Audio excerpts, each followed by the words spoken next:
Alright, what's up guys? How's it going? First I want to apologize for not streaming yesterday like I planned to. I was not feeling well, had a wicked migraine, and I just couldn't bring myself to do it. I'm getting a late start today because I had to mow the grass. I'm super itchy from it. It's gonna storm like crazy the rest of the week, at least it's supposed to for the next 2 days. And the grass is already long enough. If I have to wait, first of all, it's going to grow because of all that rain. Second, I have to wait for the yard to not be a swamp. It's it's going to be impossible to deal with. So I had to get that done. And then we got into a massive battle in my Star Wars role-playing game.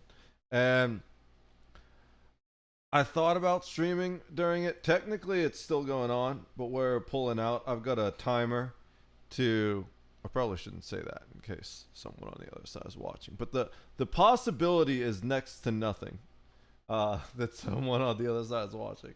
But I've got a timer to let me know when to do the next command in the battle.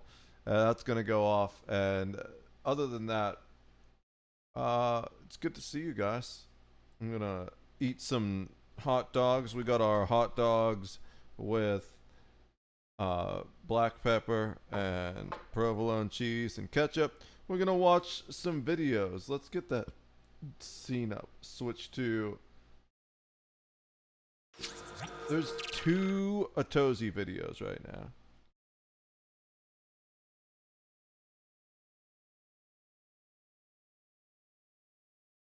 I need to check a message real quick in Discord.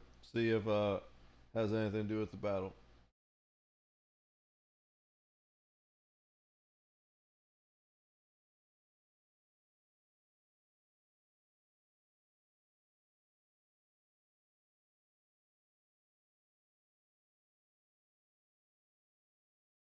All right.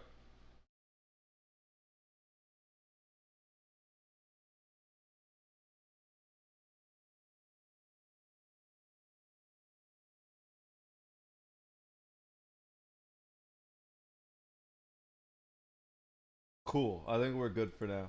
I'll keep Discord up to check, and then the alarm will go off, so I know to switch. Let's watch. They've got two Atozi videos that are up. We're gonna watch them in order though. This one's the new one. This is the older one. So let's watch the older one first. This fake alpha Oh, milk it's going out of the wrong ears.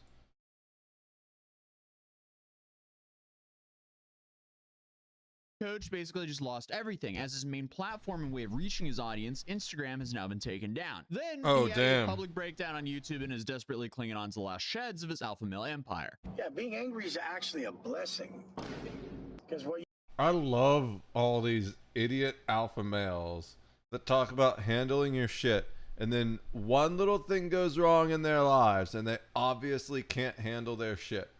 you guys, what a lot of people don't realize, What's is up, anger is D-Day? the highest of low. You have to pull out, or the baby might be made in that battle. Oh, it's been made. There's been constant jokes all night. You gotta join me in Star Wars Combine, D-Day, and then you would fit in well with the group, to be honest. How you doing? How you doing, buddy? Good to see you. Let me get you a shout out.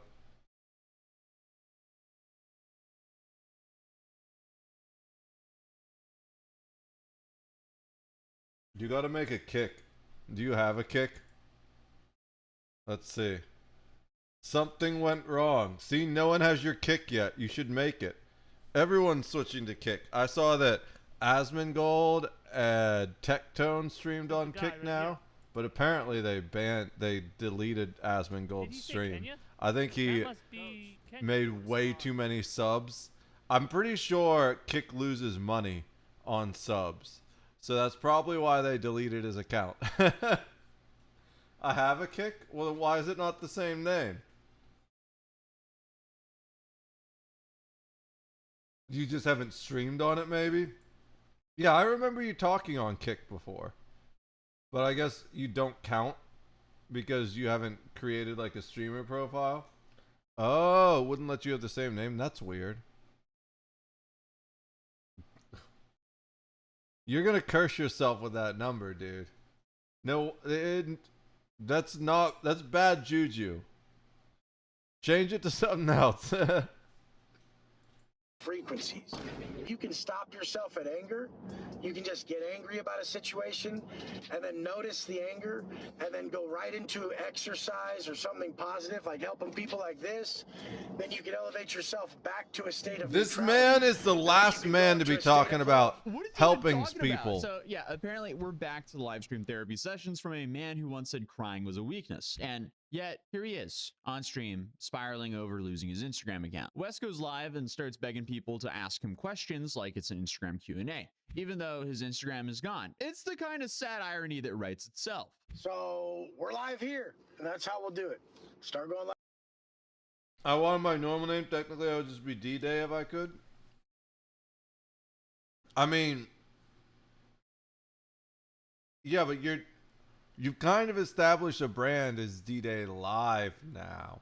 And especially with the way shout-out bots work, it's better to stay consistent with that. That way, dude, D-Day Live is a way better name than D-Day 666. That's just not going to end well. Live here again, and you can ask me anything here that you would want to ask me in the DM on Instagram, anything to help with. Okay, so according to Wes, this isn't even about just losing a social media account. It's about being silenced. Guys, I Excuse honestly me. have to have a connection to my people. And that's what all the lames out there who try to silence a real message don't want to happen, but we'll just always work around it. So that's what you guys got to realize.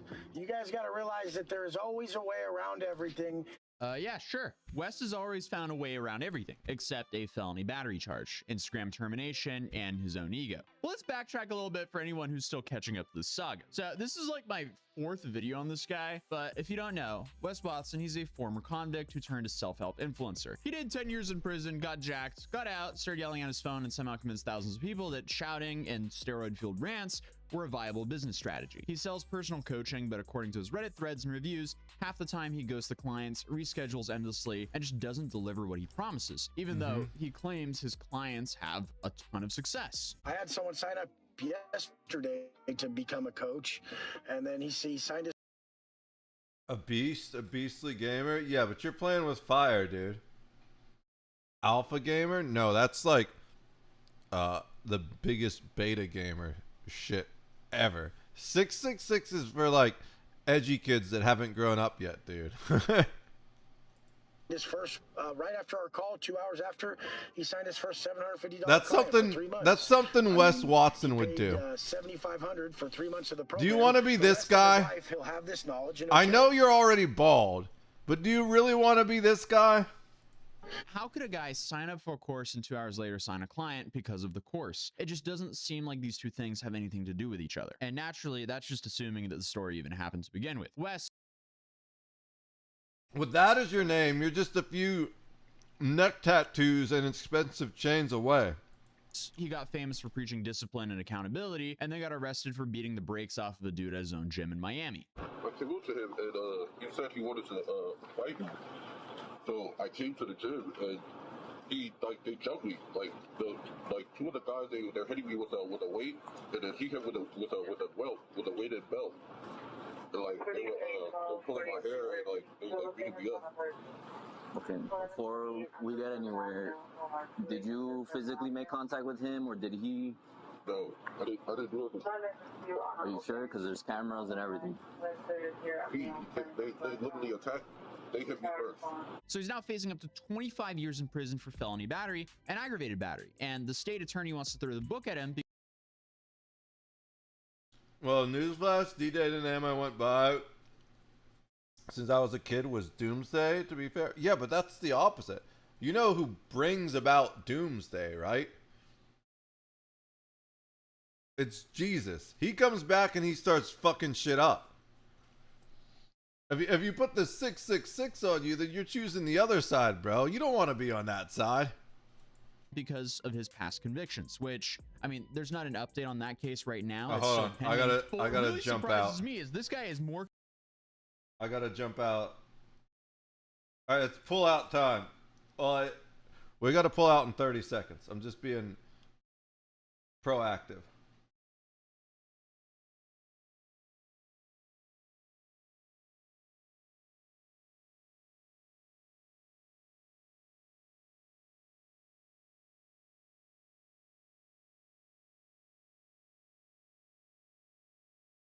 Seven seconds.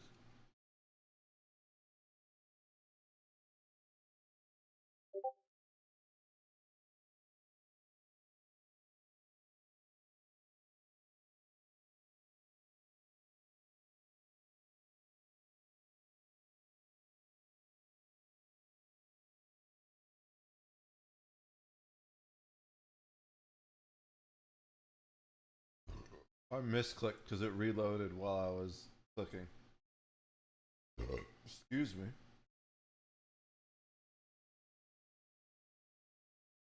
Okay, I'm in hyperspace. I'm safe. See, look how safe I am. Hyperspace. Nothing can hurt you in hyperspace. This is not Elite Dangerous where you can just get randomly interdicted by aliens. Theoretically, there are interdictors in the game, but currently the interdiction capabilities are disabled. I should have played more Doom with a name like what I have. You should play Doom Medieval or whatever the fuck it's called. That's getting some interesting reviews. Honestly, Doom games make me sick. I like them, but it made me sick. Why? Why'd it make you sick? I haven't played a Doom in a long time. I didn't really play Doom back in the day, but I played a Doom port. Is that what you would call it? It's not a port. It's a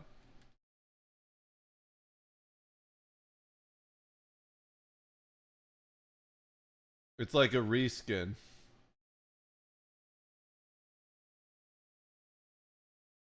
Called Chex Quest. I played this shit on my dad's 1995 Windows laptop. It's like the best game ever.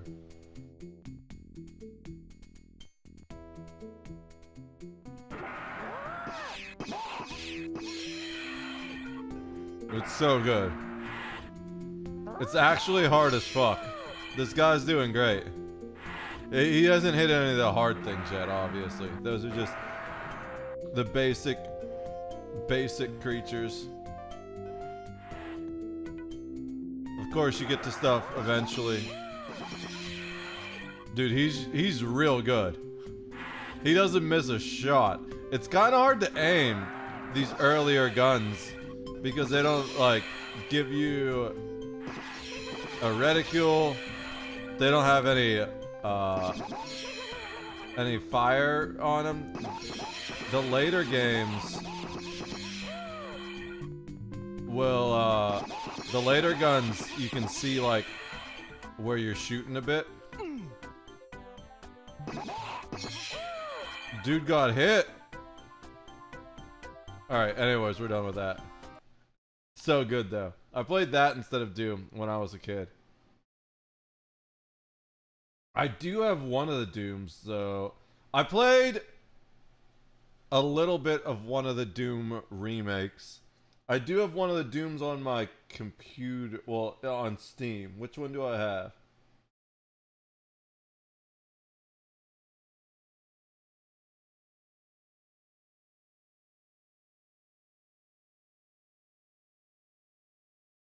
I have this one, whichever this one is. Whatever. The 2016 Doom I have.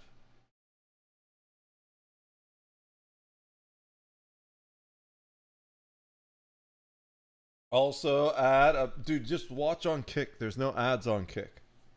Motion sickness for the older games. Oh, that's weird. So, can't hear shit. I can't back. Just like Hexen loved the game. Wanna try my game? Maybe. What's your game? But, made me sick. Quake is the only game I was able to play without getting sick. That's right. It's a browser game? Well, but what kind of game? more concerned with his Instagram ban and That his shouldn't even be on yet. We haven't started the damn... I'm going to do a sponsored stream for Star Trek Fleet Command, but I haven't started it yet. So I don't know why that timer's on, but I guess the timer's on. That's fine.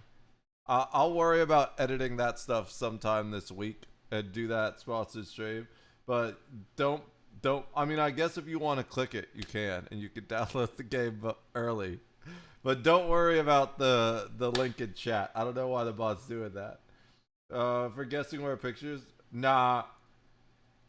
There you go. Awesome, D-Day. Now you won't get the ads anymore, but you're probably gonna get the divine wrath of Jesus at some point. So good luck with that. Nah, I'm good, DoorDash. That's not really my type of game. Appreciate it though. Hope you find some people to play it. Hi, I'm new here. I saw that. Appreciate the follow. How's it going, Aqua Queen? How are you today?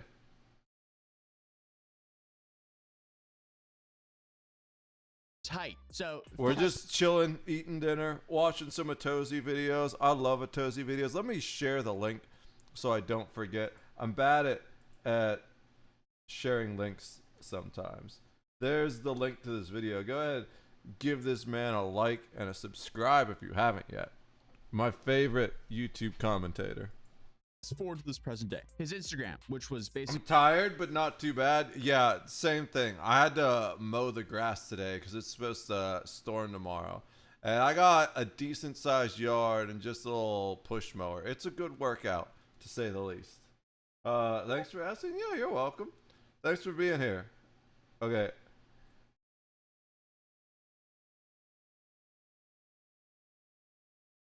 I got a message I got to respond to.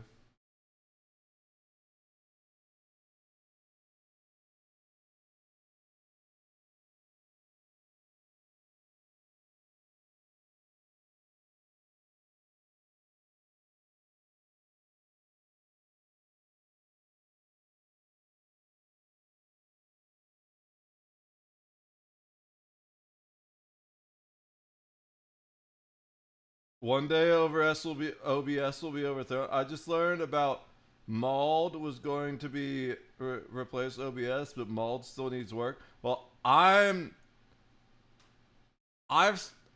actually starting my own app. I don't know if it's going to replace OBS. I tend to have an OBS plugin, but we'll definitely have a web app. I need a multi-stream app because, like, honestly, the multi-stream setup sucks. You got to use like 2 different bots and 3 different programs just to get all your multi-stream stuff set up. So I'm planning to make an app that's specifically for multi-streaming. I was working on it earlier today. I'm making a survey that I want to send out to streamers I know and get them to send it out to streamers they know so I can see exactly what people want in the app. And I was working on it yesterday too, but I started the survey yesterday, but I just had this massive migraine set in and I couldn't get anything else done with that headache. So I called it an early night, went to sleep, slept off the migraine. Was working on it more today. I made more progress today, but I had to mow the grass before the sun went down. And now I'm streaming because I wanted to get the stream started, especially since I didn't stream at all last night. And I do my best to stream every night, except for the days off, which are Friday and Saturday. And I just needed to go live. So the plan is to finish the survey tomorrow, and then I'll start sending the link to people I know who stream. Meld, my bad. I think it's easy to understand what they want, somewhere they can see. Yeah, yes, but I want specifics. I know what I want, but you never know what people are gonna say in the survey. Like I'm gonna do the app the way I want it regardless. But when I put out a whole survey, who knows? Maybe someone will have some incredibly brilliant idea. I'd be like, yeah, I could absolutely incorporate that, and it'll make it stand out from Meld or whatever the fuck it is. Also, a plugin to show on screen all. I'm not sure. Somewhere they can see. Yeah, so one of the big things there's a lot of things I don't like with Restream. And one of the big things is that I can't like really moderate from Restream. I can block you in the Restream chat, but I can't interface with the other chats. I can't what else can't I do? I don't see like the activity feeds through Restream. I don't even have YouTube's activity feed at all. I just have Kick and Twitch separate next to the Restream chat things. I've brought them up from the dashboard, popped them out into their own browser windows, and then set them up separately, which is really annoying because sometimes I click on things and those go behind everything, and instead of just clicking on OBS to bring everything to the front, I need to click on OBS and then click on those browser windows. It's just a pain. I just want one tool to do it all, and that's what I'm going to make. And I'd appreciate people's help making it. The plan is to be created by creators for creators. And I had too much regular work to do today, like too much housework to do today, but tomorrow we're really getting on that grind. Basically, the central hub. Stream bot only does 2. Yeah. So the best bot right now is Botrix, which seems to cover everything I'm using right now, but I haven't fully had time to set it up. We're gonna, assuming I get the survey done tomorrow, we set the rest of Botrix up, and then I'm basically just gonna not use Stream Elements anymore, assuming everything works on there, except for the promotions. I'll still take those Stream Elements promotions. I guess, well, Fourth Wall isn't even through Stream Elements. It's just what Stream Elements suggests. To rebuild with a new account. It's got around 7,000 followers at the time of this video. If I remember correctly, before he was banned, he was over 1 million followers. So this is a wait. We have a command for that. And I do feel like I should disclose that I'm low-key torturing myself for this video, because even though he's on YouTube claiming that, hey, this is his main platform right now, he's still posting about 50 times a day on Instagram. His live streams feel more like therapy sessions than alpha male We need to keep that alive. Coaching pitches are sounding more desperate than motivational. So it's an all-around mess. And his whole message right now is like, I just signed a guy to my program and he's already made a couple bands. Sure, dude. I feel like mindset coaches and manifestation bros, they're just kind of such a joke when it comes to making money. Because if you want to coach, you need it to be within some sort of niche specific information that will directly benefit your life or your business, not some dude who will teach you the mindset to make money. Like, if your career is building sales funnels, it might be worth it for you to take a sales funnel course from a proven professional. It's like, if you're out of shape, you don't hire a mindset coach, you hire a personal trainer. So if you were gonna categorize his streams, it would be a lot of complaining, a lot of pitching his courses, and then for some reason he's still also spending a massive chunk of his live streams ranting about how everyone's obsessed with his height. The crazy thing is, the 5'6" thing or 5'8" thing, I'm 6 foot. It's the craziest thing in the world that they would pick something that's so obviously stupid. I couldn't lie about my height to the people who are in my life. So everybody who's around me all day, if I'm sitting here saying, didn't his like arrest papers say he was 5'8" or something? I'm not trying to spread misinformation. I'm pretty sure he's the one who's lying about his height, even though he's saying he couldn't. I'm 6 foot and they're standing there. Why is it so important to you, bro? Like, this is the reason it's not dying either. It's because, like, he won't let it go. That's why people keep talking about it. Like, if you're gonna keep talking about it, and let people know it bothers you, then they're gonna keep saying shit about it. Next to me, Dumbass. be like, bro, you're the gayest. that you're saying you're 6 foot, and I'm standing next to you, Wes. Everybody who knows me knows I'm 6 foot. I mean, again, the dude is pending a felony case and he's still more pressed about people saying that he's 5'8" than, I guess, the possibility of doing 25 years in prison. He says he's 6 foot. People say he's not. He says proving it with a tape measure wouldn't matter because people would just say it's fake. So instead of proving it, he just keeps yelling about it. It's like watching someone lose a fight with a mirror. And then there's the beef with Eric Konofsky, the YouTuber who does parodies of Wes Watson and actually went to his gym to check his height. Jesus Christ! Look at this stud over here. Why? Chill, bro. Chill. Chill. Chill. Chill. Yo, man, we didn't come here for that. We came here to really good. It ain't like that. Wait, I want to see something. Chill. Use after 24 hours. Video linked and pinned comment while credited. Okay. Credited. Video linked in pinned comment. Oh, he didn't do it. Atozy, where's the pinned comment? You're going to get your video taken down. Chill. Yo, man, we didn't come here for that. We came here to really good. It ain't like that.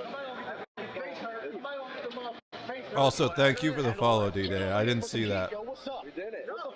What the fuck you come over here for? To make friends. Chill still? I got no chill. I have zero chill. I have less chill than what's his name? Wes Watson or whatever. 6'4". Wants to make money off of All we wanted to do was measure it and prove. We wanted to prove it. nothing to prove, man. Wes claimed that he liked Eric, said that his parody was funny, but the moment Eric actually shows up, Wes flips, tries to fight him, and has his friends steal Eric's camera equipment. And it's not like Eric was instigating a fight. The dude literally just showed up in a costume and didn't was say just anything trolling. before Wes It was- started barking like he didn't. I hate prank channels and stuff like this, but that like showing up to some dude's gym looking exactly like him, that's a hilarious fucking absolutely harmless prank. And the fact that Wes Watson couldn't even take that is how you know he's a bitch. Didn't know Eric. I feel like odds are he knows who this guy is, as he's pretty much the only dude who's gone viral consistently for dressing up as this guy. Be cold still? I'm ice cold. Honestly, I don't really watch those spoof videos about me, but that one was for funny. If I saw that guy in person, I'd be like, dude, you are classic. Like, I really thought it was going to piss me off, and I liked the guy after seeing that one. I'm just saying, he was hilarious. But let's be real. Wes When he isn't saw mad him in because person, people it question didn't go his down height. like He's mad that. because people are laughing. And I guess the alpha male persona he has doesn't really know how to handle the humiliation. Especially not when you've built your entire brand off of the idea that you're essentially untouchable. Even though he Of course not. All these alpha males are just spineless little bitch boys that never grew up, so they have to act tough. claims not to care, he gets on these live streams, he rants about haters, claims all of his coaching clients are getting rich, and says that Alpha anyone who clown, makes fun of him is exactly. mentally ill or The traumatized. ultimate If you're ever clown. putting a wig on a man and shit, or you're ever putting makeup on a man's pic, you need to really go talk to a psychiatrist. You were probably touched by your parents or something when you were a kid, and or a family member, and now you're all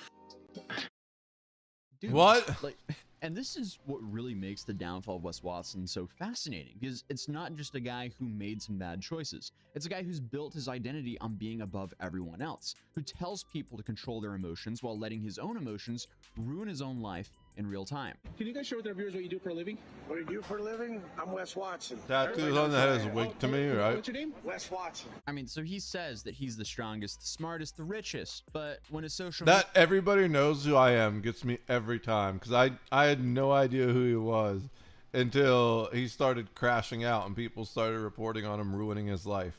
I was like, who?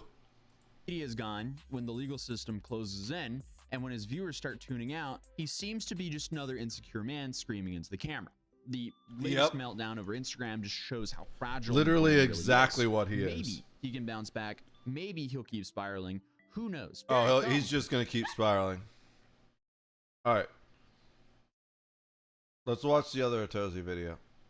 Guys, again, we're going to share it twice this time to make up for all the other times that I forgot to share links. Go ahead, give that video a like, support This a YouTube Tozy. millionaire was caught passed out on a sidewalk with a Oh, I backpack saw full this of already. Fireball. Then it all ended with him trying to run from the police. Not this On March Atozy 20th, video, 2024, but I saw officers this. in I Jacksonville, saw this. Florida, received reports of a man sleeping on a residential I saw street. this What they whole don't expect body is to cam find thing. One of YouTube's most popular former stars, who turns a simple wellness check into a chaotic encounter, leaving another mark on an already unraveling legacy. Okay, so this is popular MMOs, aka Patrick Julianelle. If you watch Minecraft YouTuber back in the early 2010s, Nope. this guy was basically royalty. 17 million subscribers, millions of people watching his Lucky Damn. Block challenges, and his duo with his ex-wife gaming with Jen. But fast forward till 2025 and Pat's no longer breaking blocks, he's breaking probation. Yeah, I mean, the dude now has multiple arrests under his belt, Good one, a public Atozy. body cam video with his face down on the street, and an active warrant for violating his probation. Again, so how do we even get here? Let's rewind to March 20th, 2024. Cops in Jacksonville, Florida, they got a call. A guy was passed out in the middle of a residential road. At first, it sounded like some routine wellness check, you know, to make sure someone's alive. Except when they show up, it's not anyone lying on the street, it's popular MMOs. And he is, to put it politely, very drunk. No, it doesn't have anything for chat, but what it does is it's the only bot that really has Twitch integrations, or is like the best bot that has Twitch integrations. So it should allow me to get like the Twitch followers and stuff to have notifications pop up on the screen like I do for Twitch followers. I think I said Twitch followers, but I mean Kick followers. The Kick followers, Kick subscriptions, it should get me those notifications once I get that all set up. Just a normal bot, yeah, it can do Kick and Twitch. It can do everything. Yeah, it doesn't have anything to look at chat, but it's got the notifications, which Stream Elements can't do. So that's huge. Yeah. Yeah, the notifications is the main thing that I'm after. Also, the commands and stuff in chat, Stream Elements doesn't do Kick commands or anything like that. I just came home from picking my sister up at the airport, and there's a man kind of laying in the road. Any drink or drugs, weapons involved that you know of? I do not know. Do you think he's trying to harm himself? I think he might be dead, or I don't know. I think An he might officer be arrives dead. to find a man lying on the pavement beneath a streetlight, dressed only in shorts and a t-shirt despite the chilly 45-degree weather. Hey, buddy. Hey, You've been on a wild bender if you just fall asleep do you live here? on the corner of a street like that. Hey, wake up, man. I don't got all day for you. Wake up. Wake your ass up. You're good? You live here? Where do you live? Let's see what some of these. I can't hear you, man. I had a lot of sales rolls there, sorry. You had a lot of what? See some girls. I'm guessing. Okay. Just sorry, bro. Do you live around here? Yeah, do you want to say it?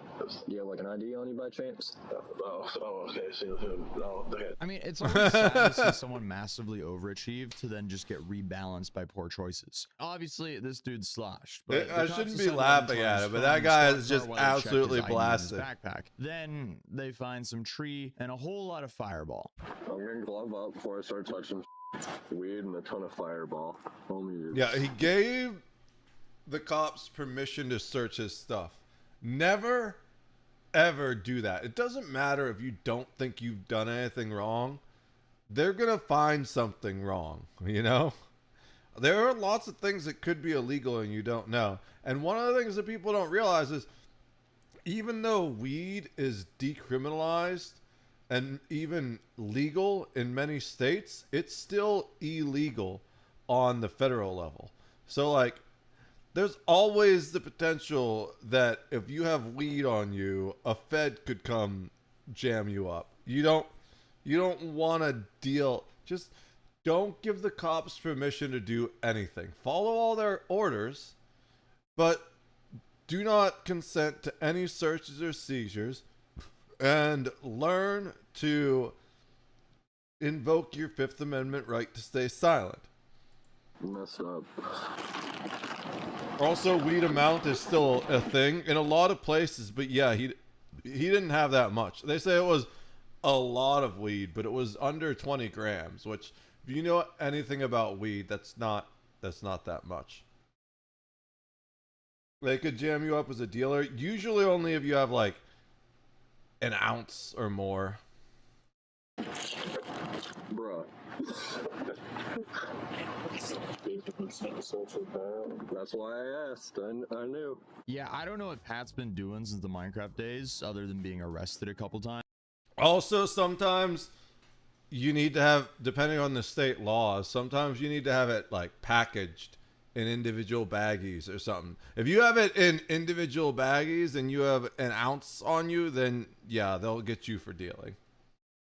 But obviously this guy's inventory IRL is now just a bottle of cinnamon flavored regret. And then unfortunately comes his turning point. Officers tell them that they're placing him under the arrest, and I love Pat, well, Atozy he's not so having it at much. all. Because instead of just saying yes sir and waiting for his attorney, I guess Yeah, he went, he how does can I make this night way worse the for myself? dumbest So thing you can he do. decides to Remember run. when I said And the always officers follow their naturally take him commands? down because Well, we he saw what doesn't do was that. like earlier. Running And is the dude who worst couldn't worst find his way home thing and is laying passed out you on the can do. sidewalk, It is obviously literally can't outrun the the worst police thing you can 15 do. minutes later. And in a lot of states, even if you weren't, like, say the arrest is illegal because for whatever reason they violate your civil rights or they had the wrong person or something like that, generally you can sue for that. But if you resist the arrest, in a lot of states, even when the arrest is illegal, if you're resisting an illegal arrest, you can still get charges for that. It's kind of insane. So the age-old saying remains true, at least until the day they just start randomly disappearing and executing people. Fight the cops in the courts, not in the streets. Just put your arms like you're praying. Look on what? Like you're praying. Yeah, just like palm stuff. We're not doing this. Kill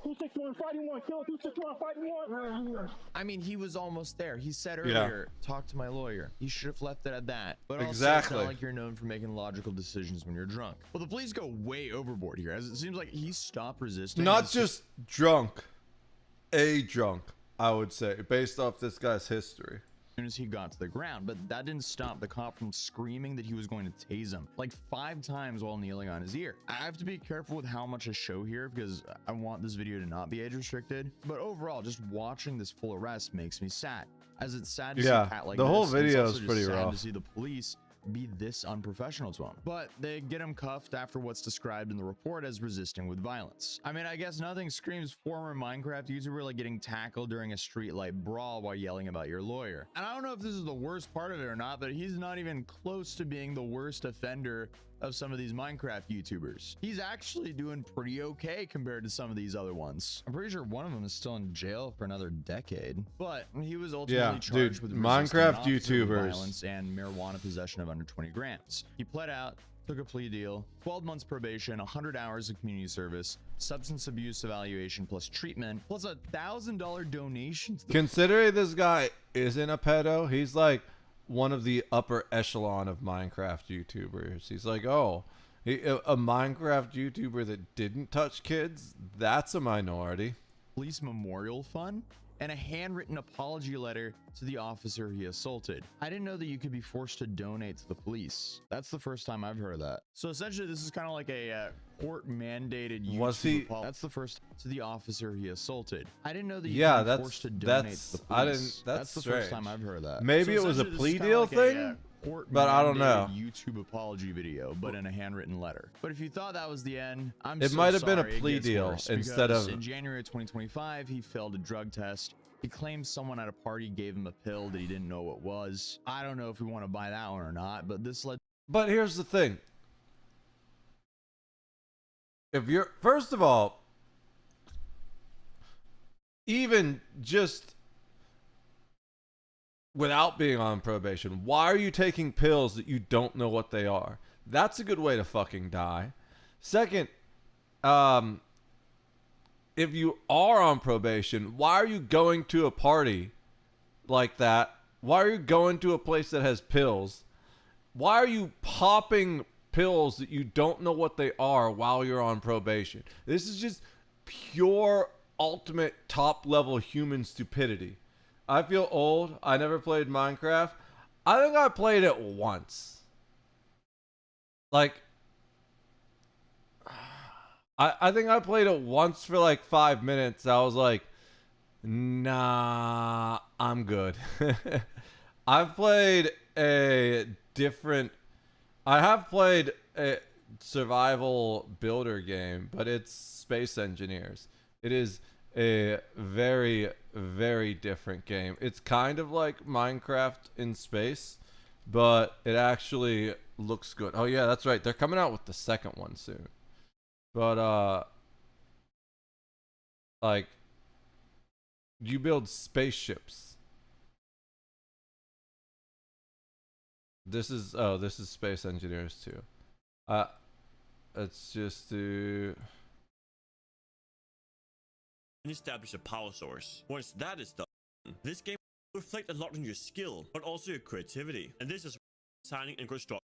All of your learning must be through trial and error. Now, while the art tutorials, that's they will only cover the most basics, survival leaving builder I played.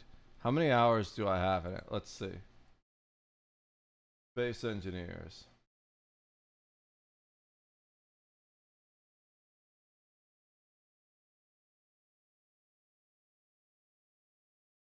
Where is it?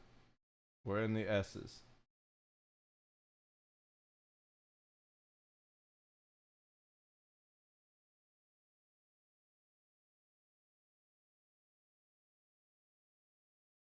Here it is. 655 hours. That's a few. Led to another arrest. I'm just more of a Skyrim Witcher person. I love Skyrim.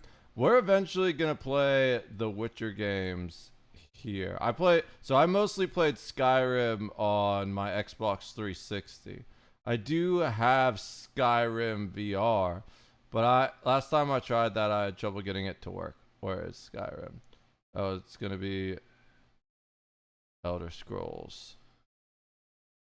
Is it T? It's gonna be E because the doesn't count, right? Yeah. The Elder Scrolls 5, Skyrim VR.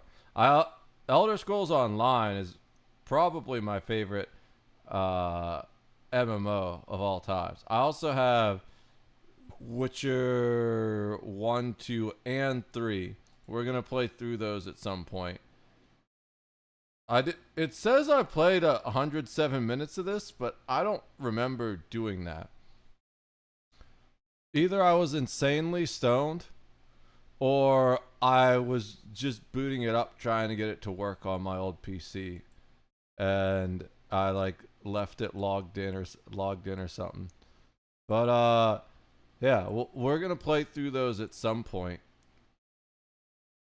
I want to get back to story games eventually, but right now my gaming goal is to hit level 60 in Classic WoW Hardcore. I am currently at, I think, level 18 is my highest level character. I had one at up to 24, and then I got overconfident and I killed it. Witcher 3 is right next to Skyrim on my tops list. I've heard a lot of people say that Witcher 3 is so good and does such a good job with the story that you don't really need to play the previous two. You can just play that one. And some people have even said you shouldn't play the old ones because the gameplay isn't as good. But I'm an old school hardcore gamer. I want to play the whole way through. And also, I'm not one of those people that, like, I understand that certain games don't age well, you know, especially as far as like mechanics and graphics go. So I'm not going to get disappointed if like 1 and 2 are a little rough gameplay wise, because one of my favorite games I've played, and I still need to go back and beat this too. This is what I played when other people were playing Diablo. Where is it? It's going to be at the bottom. Dungeon Siege. Dungeon Siege 2 was the one I actually played that had that on our old PC in the house. I played so much of that game. I want to go through and play this series. And I'll tell you what, the first one, it feels a little rough. I've played through it, as you can see, several times, but I haven't completed it yet. So I want to go through, play through that whole game. But my big content thing is just on the WoW grind right now. Now, I like everything about Diablo, but the bird's eye screen style, I think there are better ARPGs than Diablo. I understand why people love Diablo, don't get me wrong. It's a very simple and straightforward game, but it's a little too simple and straightforward for me.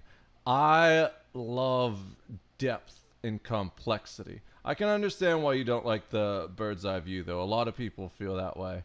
I much more prefer Path of Exile over Diablo, but I also understand why people don't like Path of Exile. PoE skill tree. This is one of my favorite clips ever. This explains why people who play a lot of Diablo don't like Path of Exile. Okay. I mean, I'm obviously supposed to fight this guy. And I thought I'd be a dead woman by now. Woo! Okay. Portal scroll. You know how in like Diablo you get like 4 skills to choose from as you level up? That's maybe a little bit of a gross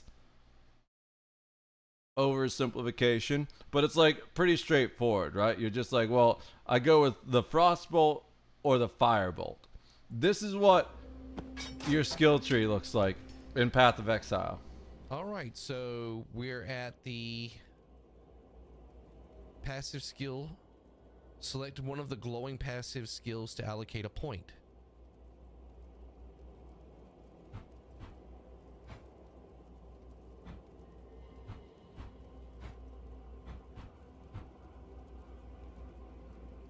Let's zoom.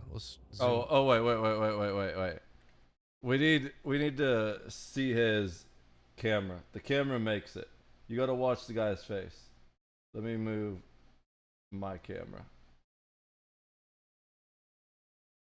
All right. Put it right here. You got to watch his face. It's so good. Passive skill. Select one of the glowing passive skills to allocate a point.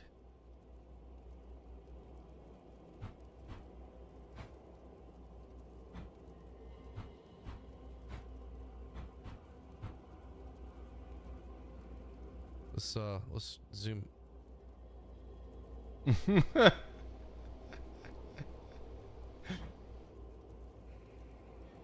Oh my fucking god. That's the skill tree?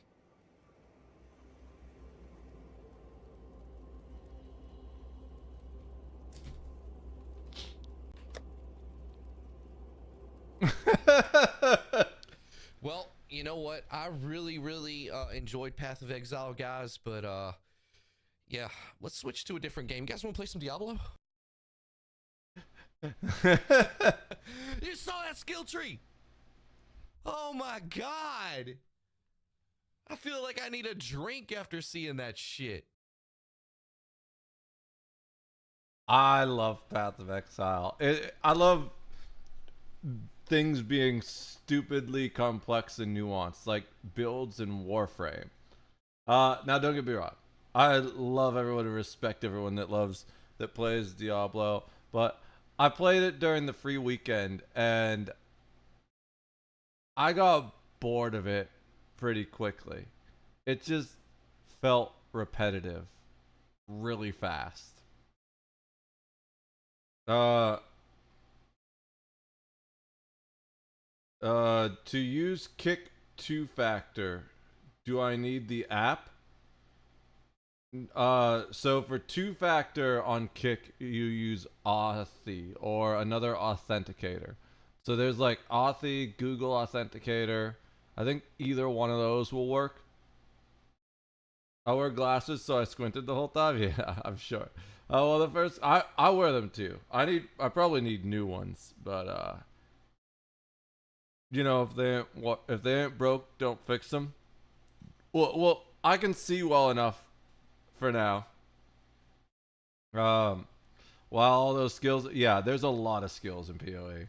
And that's the crazy thing is those aren't even ability skills. Those are just your passives, which will like buff your ability skills.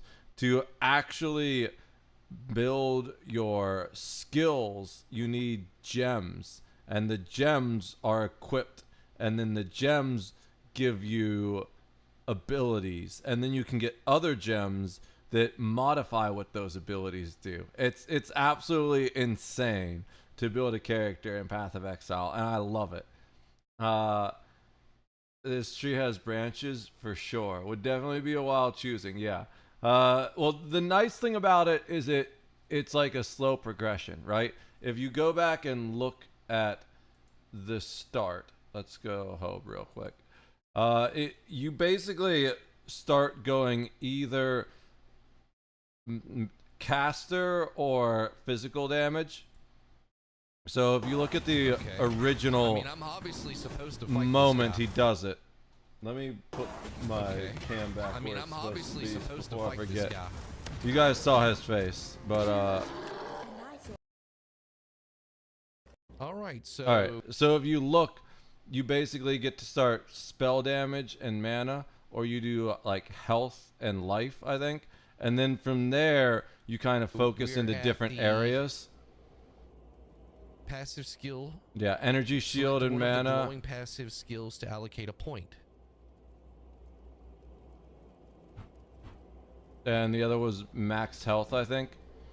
And you can't even use that stuff yet. So then you see you can continue down this route, and this one will probably give you intelligence. This one will probably give you strength. So on like that. So the way it works is you only have a couple choices as you keep going through until you get later on, till you get like one of these big ones here. You know, you can go.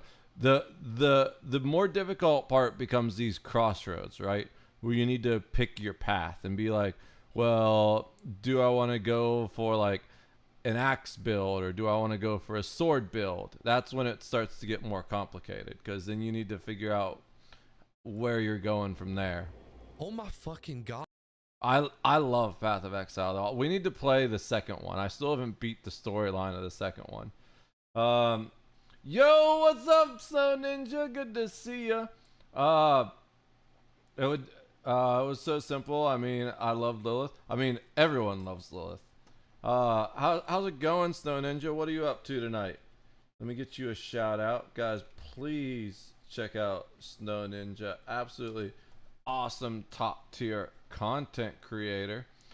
I enjoy games that give me plenty of options for my characters. I'm someone that takes a while to design. Oh, me too. I've spent like an hour or two in the character design screen before. Good, I need to get 2FA to change the name. Yeah. What the fuck? Some want you to pay? Fuck that. Yeah, so you shouldn't pay for anything. Just go to the Google Play Store and get Authy. Yeah, no, just get Authy. Authy's the best one. AUTHY. If anything's trying to get you to pay for an authenticator, that's just a fucking scam, bro. Don't use that one. Guys, Snow Ninja was seen playing Death Note, Killer Within, absolutely top tier Death Note player. Really, really good Kira and L. Just great at the game. All around. Very entertaining. Go give her a follow. Check her out. Great content. I'm sorry I'm so low energy. I'm exhausted from mowing the lawn today, and my whole body itches. The grass makes me itchy. She does take some else. I mean, everyone does in that game. Like, it's very much like Among Us, where sometimes you just get randomly voted out. and there's no reason why. It's just like someone gets sus on you for some dumb reason, and they're like, yeah, let's just kill this one. Probation was modified to include GPS monitoring and inpatient treatment. So basically, he has Life 360 with the court. And just when you thought it couldn't get worse, May 12th hits. Another warrant. This time, Yeah. his urine sample tested. Ignore the link. I don't know how to turn that off. We're gonna do a sponsored. We're gonna do a sponsored stream this week, but I wasn't planning to do it yet. I was just setting it up, and I didn't know that it's automatically turned on. But we'll do that stream. I want to try that game. I only do sponsored shit for shit that I would actually use or play myself. Like, I'm not gonna do the sponsorship for Roblox. I'm never gonna play Roblox. But I am gonna try out Star Trek Fleet Command. I need to re-download Star Trek Fleet Command. I had a Star Wars version of it once called Star Wars Commander, I think. But I think that got deleted.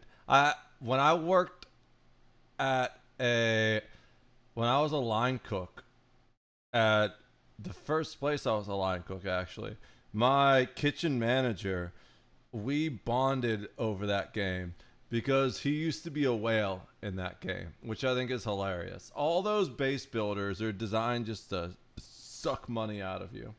Why do I need a credit card for a free app? Authy is shit too. I don't like doing that. Really? You need a credit card? I never needed a credit card for Authy. Are you using the right one? I don't have a credit card linked to Authy.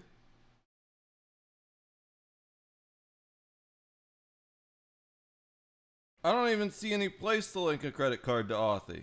What the hell are you talking about, dude?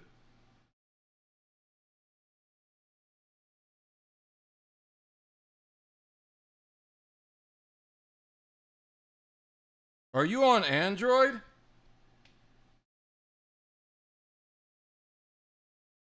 Maybe if you're on iPhone, it's an iPhone thing. Because iPhone charges for everything. Weird. No, I don't know, dude. Like, why? I don't want to show... Okay, I can... Let me see. Like, obviously, I don't want to show my authenticator numbers themselves. Because that would be dumb. But,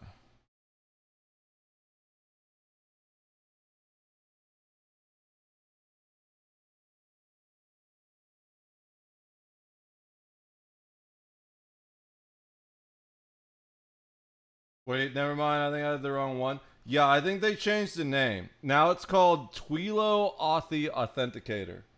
Do you see that? Maybe I should make the screen bigger. It used to just be called Authy. But now it's Twilo Authy Authenticator. It's like a red... You can't see the red, but it's like a red thing with two horseshoes interacting with each other. Maybe that's what this is what I see. That is what I see. Okay, word. Yeah. You got to be careful these days. Everything's just trying to fucking scam you. Deposited for both alcohol and marijuana. He lives in Florida. I'm shocked that's actually a problem there. Is he mandated sobriety? Is that what it is? Or is just... Wait, are Florida weed laws stricter than what they are here? Who would have thought that weed in Florida is stricter than what it is in Virginia? But also, like, the amount he was caught with was clearly personal use. It wasn't like... Yeah. I'm actually shocked at that. I thought weed was fully legalized in Florida, but apparently not. But yeah, basically, this guy is now officially in violation of his modified probation. Varies by state, I'm just crazily. gonna Google this real quick. Oh, most likely he couldn't even drink alcohol while on this probation. Yeah, I guess it depends on the there's no judge way. and the 90% of the time, if you're on probation, you're not allowed to do any substances whatsoever at all. Which I was like, the fact that he's even at a party at the first place, let alone popping pills that he doesn't know what they are at a party, dude is fucking his life up in every way possible. charge, but since it was a public intoxication and resisting arrest while being drunk. Maybe alcohol was a part of this. That would make sense. So I guess it's the Wombo combo then. Anyway, this guy is now officially in violation of his modified probation for the second time, and a warrant is active again. So let's zoom out for a second, because back in 2021, Pat was already in legal trouble. He and his then girlfriend Liz were both arrested for domestic battery. They gave conflicting statements and neither would provide evidence or fill out the paperwork, so both got arrested. But that case was actually later dropped. But the drama did not end there. His ex-girlfriend Eleni went to Instagram and publicly accused him of abuse and harassment, saying that, hey, he committed this crime against a woman. Pat clapped back on Twitter saying, don't believe everything you hear. I'll need to address these false accusations soon. But then he just doxed Eleni's address. So, I don't know about that response. Yeah. YouTuber tip number 1. If you're being accused of a crime, maybe don't respond by doxing the person accusing you. Just a tip. But anyway, in 2022, Pat and his 2 friends were arrested after one of them ran into the field during a Jacksonville's Jaguar game. He ended up serving 2 days in jail and paying a whopping $48. Yeah, I heard about that. That's the only reason I know about this guy, is because he's the YouTuber that got drunk and streaked. I don't think he actually streaked, but he ran onto the field during a professional sports game. That's the only reason I even know about this guy, which is, to be honest, way better than a lot of the things other Minecraft YouTubers have done. So at least he didn't diddle kids. This is a lot better than a ban, which he was required to donate for the current incident. I'm still blown away that he had to donate $1,000 mandatory. I didn't know you could do that. But the NFL incident was apparently so memorable that the cops literally recognized him during his 2024 arrest for that. You won't believe who it is, Sarge. Who is it? It's YouTube boy. He's the one who ran through the gate again. There was an error setting up your 2FA. Please try again. And here's the part that's did all genuinely this shit sad, because fans are still posting on his Nice. videos. People are asking for I his told return. you, it's that fucking name. You cursed yourself. I guarantee you, if you didn't have those numbers in there, it would be fine, D-Day. Hoping for a comeback, saying they grew up with his content. But Pat's not making content, obviously. He's making court appearances. So, what's next? Well, as of now, there's still a warrant out for Patrick, so if he's arrested again, he could be sentenced to serve time for violating probation twice. Depending on the judge's call, that could actually mean jail, extended probation, or a mandatory rehab. And I guess the saddest part is none of this had to happen. He basically had it all, but now he has another mugshot and some fireball in a backpack. I really hope this guy finds some help and gets some sort of support network for himself. But I mean, at the end of the day, his future is in his own hands, so only he can really help himself. And in my next video, I'll have a way better voice. I've been screaming way too much in the last couple of days, and it's gone. Hopefully it Why have you been screaming? Are you going to tell us, or are you just going to leave it? You're just going to leave it out there like that? Cracks I had in this video, if they were noticeable, if we didn't edit them all out. But if they weren't edited all out, thank you for bearing with me. See you in the next one, guys. All right. I watch NFL. I've never heard of this story. I don't really watch NFL, but I heard about it because I am permanently on the internet. I used to watch it when I lived in Pittsburgh. I was a big Steelers fan, but as soon as Tomlin took over, they started sucking, you know? And it's just been a downhill ever since then. He just doesn't have any team discipline. I've never seen a coach that is so good at winning in the regular season, but like can't win a single playoff game. It's fucking pathetic. It's ridiculous. And after the first season, I was like, okay, we got another ring. So we're going to keep this going, right? And then no, it didn't happen. Just every season they got worse and worse and worse. And people were like saying, oh, well, he just won with Cowher's team. I'm like, I don't know, man. Like you still got to get to you still got to get there. But then you like look at some of his stupid ass calls and it's like, yeah, the dude doesn't know what he's doing. He seems to crack under pressure, right? I think that's why he's good during the regular season, but sucks during the playoffs. Two things maybe. So either he cracks under pressure or he's just not up to par with like Bill Belichick, right? Because during the regular season, you're going up against every coach just in your division. But in the playoffs, it comes down to, well, who is the better coach? And it's not Tomlin, you know? It's so frustrating.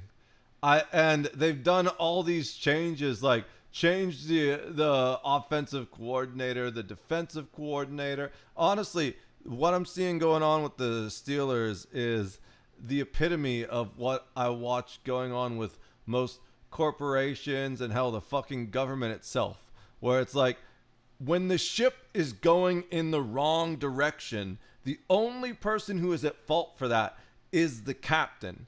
The navigator, the helmsman, they're both putting the ship in the direction the captain is telling them to put it. So unless you replace the captain, the ship is going to still keep going in the wrong fucking direction.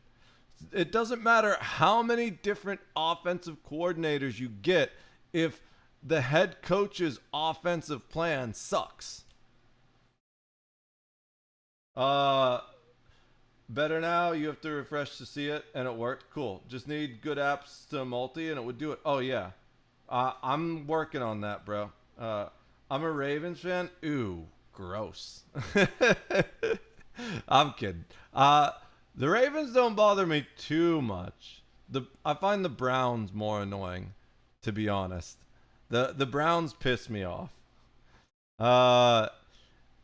Although not too much. Like, I'm not super into football. The one team in the entire country that pisses me off the most is the Philadelphia Flyers. I'm more of a Penguins fan than I am a Steelers fan. And dude, the Flyers are like the dirtiest, slimiest team out there. Ooh, terrible town. Nice. Eagles fan? Eagles are cool, which is weird. I like the Eagles, but I hate the Flyers. Like, when my second favorite team is the Colts. So when the Steelers and the Colts are out of it, I'll root for the Eagles third. Fly Eagles, fly the road to victory. Cosby, you've been dirty? No, dude, not like half of Cosby plays pretty clean. You mean Crosby? You mean Crosby, right? Cosby's always been dirty. You don't mess with that guy. Keep your women far away from him. But Crosby, Crosby's never played dirty. We would like specifically have bruisers so that Crosby didn't get in the mix. You know who played dirty? Mark Recchi. I'm cool with the Eagles. Capitals fan here. Ooh. That's almost as bad. You just like all the bad teams, huh? No, I'm kidding. I have respect for the Capitals. Like, they're probably my third most disliked team, but I respect them in a way that I don't respect the Flyers, you know? The other team that I dislike more than the Capitals is the Rangers. But ECCHI. Dude, this guy wait.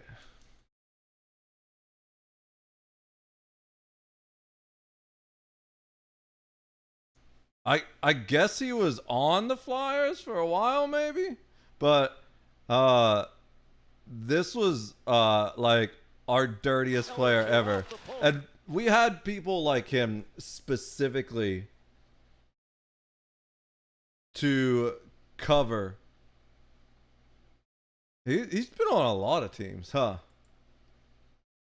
He's been on Boston. What's this? This looks like it was a Penguins game. He got his head down. He was crunched, but that one hurt Marchment. Ryan Marchment trying to line up Mark Recchi. Oh, he hurt himself. Had him measured, but may have got the worst of that as it looked like his ribs. Or maybe he was on a different team. But I know he lived in Pittsburgh for a while. Was he actually Boston the whole time and I'm just wrong, because there were times where let's see. There were times where we would, so his daughter actually played on softball teams in Pittsburgh. So maybe he retired to Pittsburgh.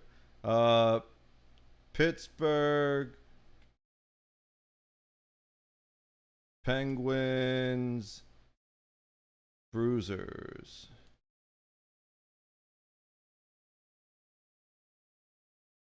The Enforcers. Let's see. But not really. Oh, what the fuck is... Dude, just get out of here. The fucking AI bullshit. Alright. I'm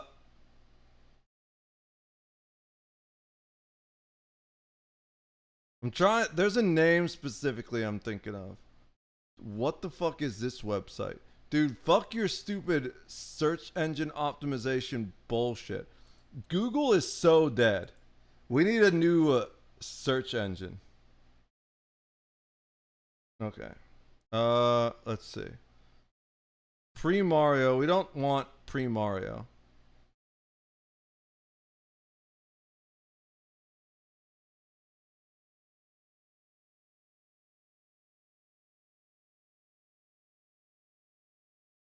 Are these all pre-Mario?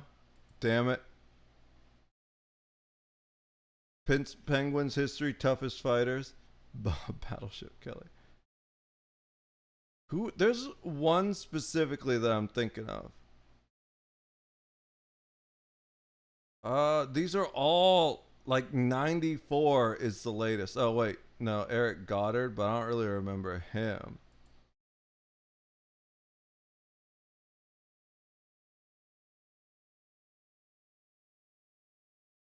But anyways, you get the idea. The whole thing was, we had people there specifically to fight. I gotta make sure my mic isn't gonna pick this up.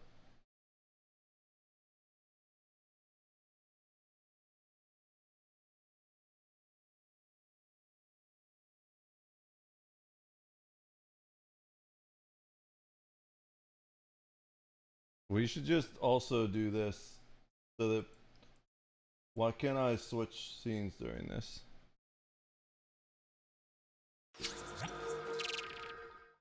Fortunately, I did it wrong. Is it just going to mess up now?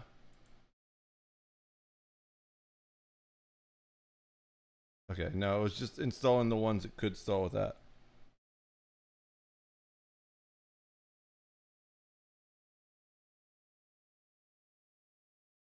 Why can't I type my password?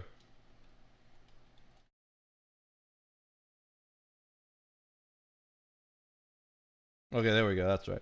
So the reason I got quiet is, if you guys don't know, they have AI now that will record, that can guess your password with a 90% accuracy from listening to you type on your keyboard. So, and that's not just streamers. That's like if you're in a Skype call with someone, if you're, I don't know, anytime you ever might get your keyboard recorded. I have a noise gate on my microphone, so it only picks up when I make a certain level, when I reach a certain decibel gate, and that's why I stopped talking, so that it wouldn't pick up. It would just turn off.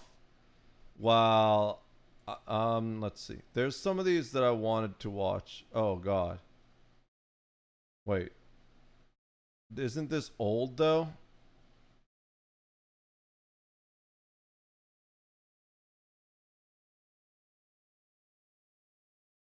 Or did more shit happen? There's a bunch of stuff I had set aside. I do kind of want to see. So this is just a weird thing that's for my own stuff. I want to watch this. Google is totally fucked. Hockey has cut back a lot on the fights. Yeah, it did. Now Chiefs. Oh, I'm tired of them, especially the past season. Oh, that sucks. Yeah. Yeah, the Chiefs have been in an interesting spot for sure. Remember, if you dress our Rocky in your garb, you're asking for an L. Google, dude. Yeah, Google is unfortunately still the best search engine, but it just keeps getting worse and worse with every passing year. And now the AI bullshit makes it even worse, because half the time it's just fucking lying to you, doesn't understand what you want. And the most annoying thing, so there's 3 things that annoy me about Google. The AI, and that's kind of easy to solve. There's 2 ways to solve that. So we showed you one on stream already, but let's just do something else. Like, we'll do something completely random. Top Capitals players of all time, and I expect what, Ovechkin, is that who it is, was on the Capitals? So we're not gonna get the third one. The third one, I have to search really random specific stuff. He's number 1. Ovechkin is number 1 right there. All right, so this right there though is one of the things. This is the most annoying bullshit for so many reasons. 1 is because half the time it lies to you. 2 is because it's literally stealing traffic and stealing content from all the people down here. Like, the whole point of Google was to guide content and traffic to your website to begin with.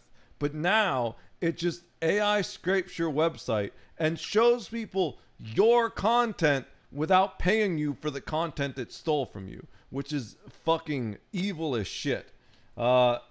To get rid of that, you can type -AI and it won't show the AI. Now, the other way to do that is if you hit web, I believe, and they fucking hit it now. It used to just be here, but of course they had to hide it because dark patterns. If you don't know what a dark pattern is, it's a design tactic where people intentionally make it more difficult to use something to force you to use it a different way. For example, those subscriptions that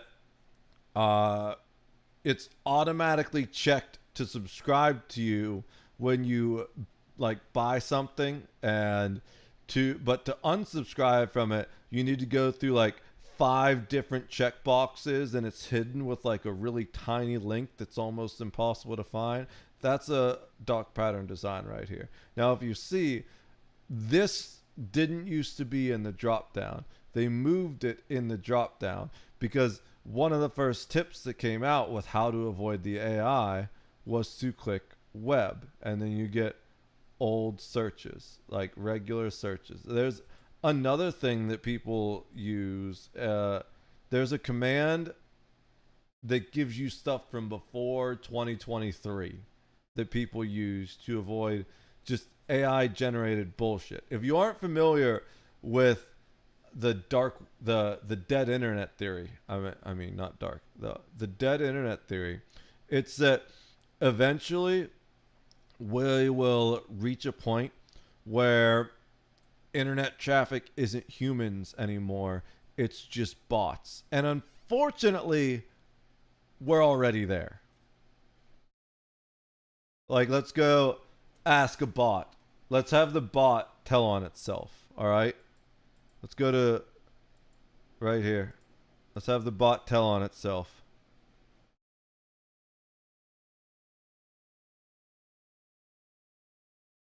What percentage of internet traffic is bot traffic?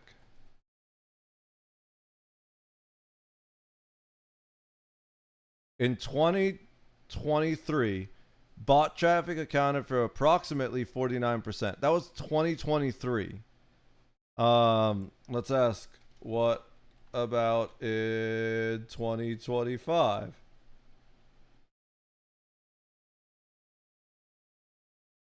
And data for 2025 is not fully available, but in 2024, bot traffic surpassed human traffic, constituting 51% of global internet traffic,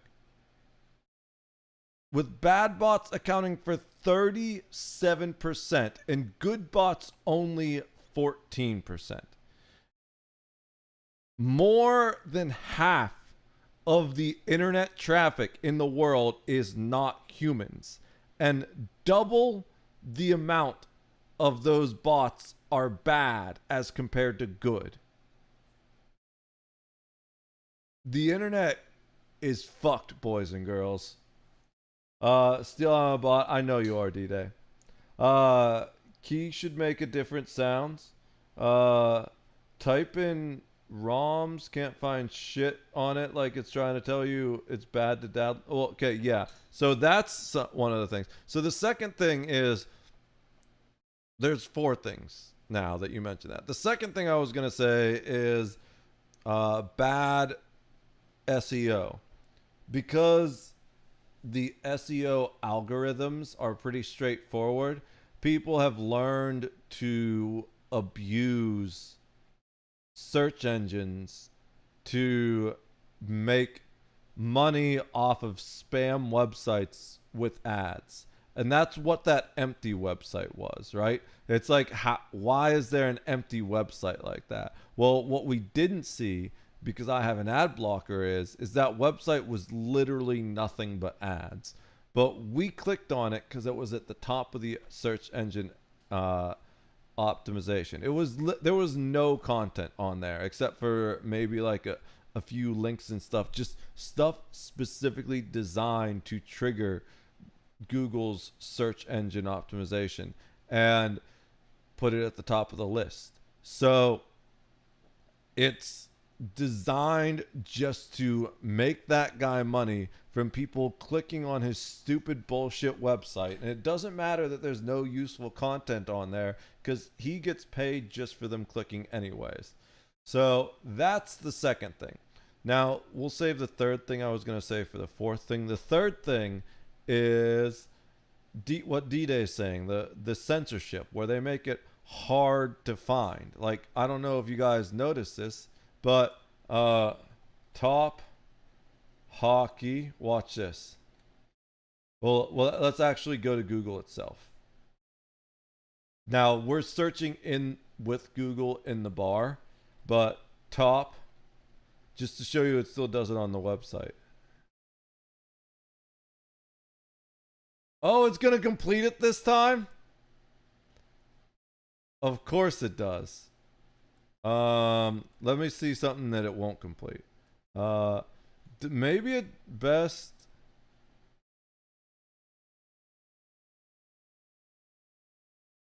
Oh, it's just, I guess it's just, trying to prove me wrong.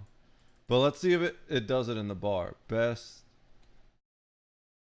hockey. It's completing it now for whatever reason. Before, when we were doing a search, I don't know, it's fucking listening to me. I swear. Get your tinfoil hats on, guys. If you go back and watch in the VOD, it wouldn't auto-complete the word fight. Big Brother is watching. Alright. But they censor it. There's a lot of censorship. And the fourth thing that I don't like about Google, I'd have to search something very specific, but Google now shows you what it thinks you're searching for and not what you're actually searching for. And I've had that happen a lot with my niche interests. I really wish I could remember one, but there's been several times where I was searching for something very, very specific and it would just show me, and it's not even one of the did you mean this type things, because it will do that too, and I'll be like, no, I didn't mean that. I'll click what I actually meant, and it'll show me the search results. It's kind of frustrating it does that too. What I'm talking about is where there'll be times where I'll search something and it will show me something else entirely without giving me the option to search for what I actually searched for by saying that no, that's not what I meant. It's just fucking bullshit. Dude, I don't watch that stuff. I don't waste my time with that. I know that's what you wanted, D-Day, but you don't need to Google search on that. You just use different websites for that, I'm sure. Google used spiders. That is a bot. A really bad bot. Yeah.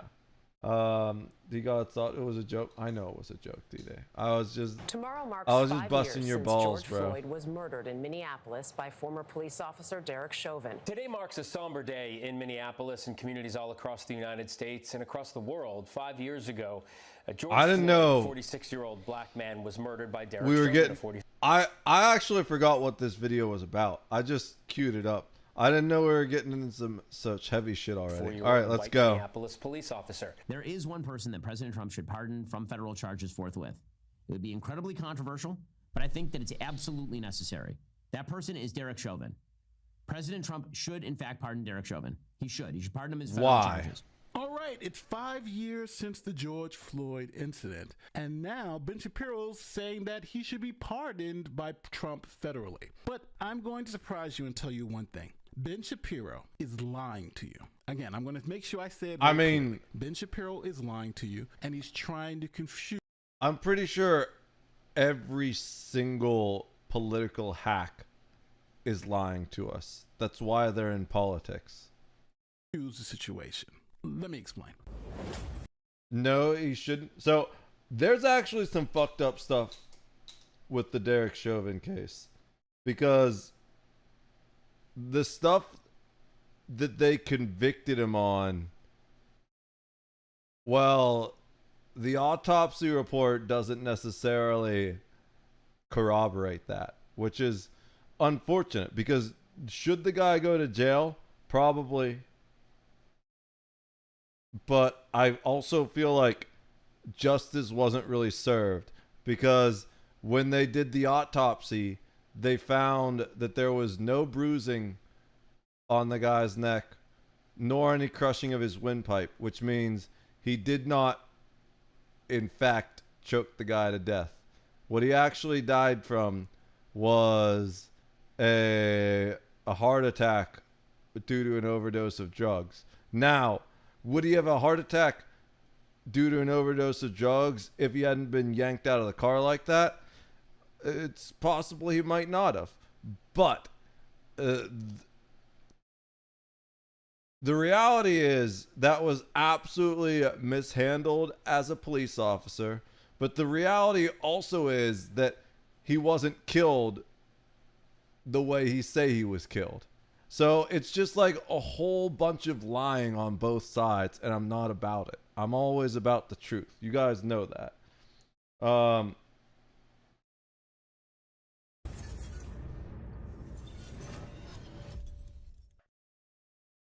Okay, so today we're talking about George Floyd, Minnesota. I thought we were done with this, but it keeps rearing its ugly head time and time again. Of course it for those of does. you who don't remember, we Because watched the entire trial. You know why it keeps rearing its ugly head? Because people that have nothing else to talk about are going to use race politics as a way to stay relevant. And that goes for both sides. Ben Shapiro's doing it. There are black people doing it too. It's going to keep rearing its ugly head over and over and over again until being a race grifter stops being profitable. And saw Derek Chauvin being convicted. Now, it's been 5 years since that happened, and Ben Shapiro has come out with a couple of videos claiming that President Trump should pardon Derek Chauvin for his federal crimes. Now, there's been a lot of you who've asked me to look into Ben Shapiro's reasoning about why. Yeah, Derek let's Chauvin hear the should get a reasons. presidential pardon I want to and hear see the if I agree reasons. with it. And I'm going to tell you, not only do I not So, by the way, just so you guys are aware, yes, this guy who we're listening to, Nate the lawyer. I don't know if you can see this little thing down here. He is a black guy, but he's also a retired cop. So I'm very, very interested to. I'm pretty sure he's a retired cop. He's a lawyer now, but I think he used to be a cop. Let's double check. Grok will know. I hate spreading misinformation. Was Nate the lawyer a cop? We all do it sometimes, you know? Yes, Nate the lawyer, whose real name is Nathaniel Browdy, was a police officer before becoming a prosecutor, law school lecturer, and YouTuber. According to multiple sources, he served as a university police officer in New York. There we go. He was indeed a cop. So I'm very interested to hear his perspective on it. Agree with it. I think Ben Shapiro is honestly trying to con his audience. Obviously. He's playing all of the people who believe he's asking for a presidential pardon for Derek Chauvin. He's playing you for a fool. Now, I know. So he saw how effective race grifting was for black people under the Obama administration, and now he's just doing the same thing. He's race grifting for white people under the Trump administration. It's that obvious. No, that's a crazy statement, but let me explain to you how I've come to that conclusion. But first, I have to educate you on what happened with Derek Chauvin. Is it just me, or does he kind of look like Woody Harrelson? Like, I've never really noticed this before.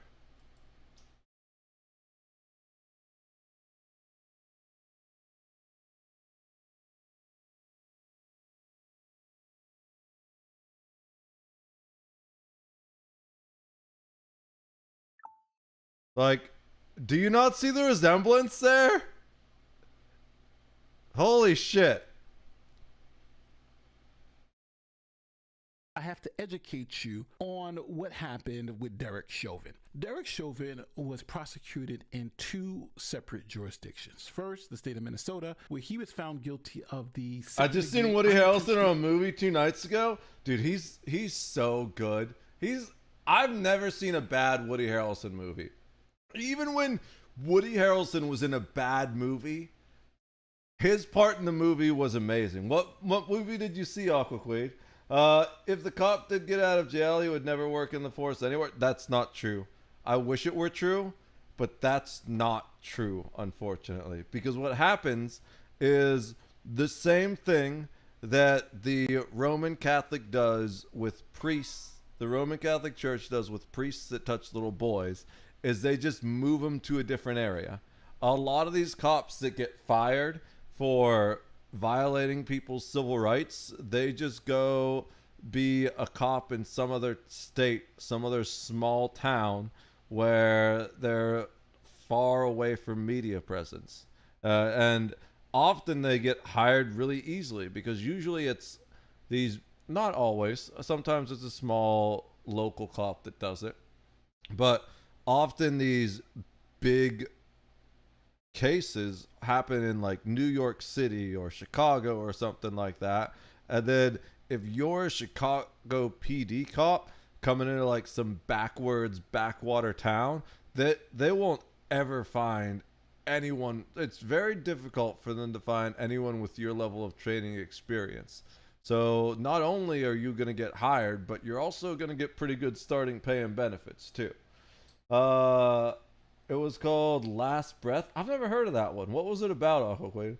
If the cop did get, and every motherfucker would want him dead, he has jail recorded. They'd step down before they catch a charge. It was quite a suspenseful movie, and Woody's great in it. I'm sure he was. Like, wasn't he in Hunger Games? I think that was the only part. Or was that, who was it?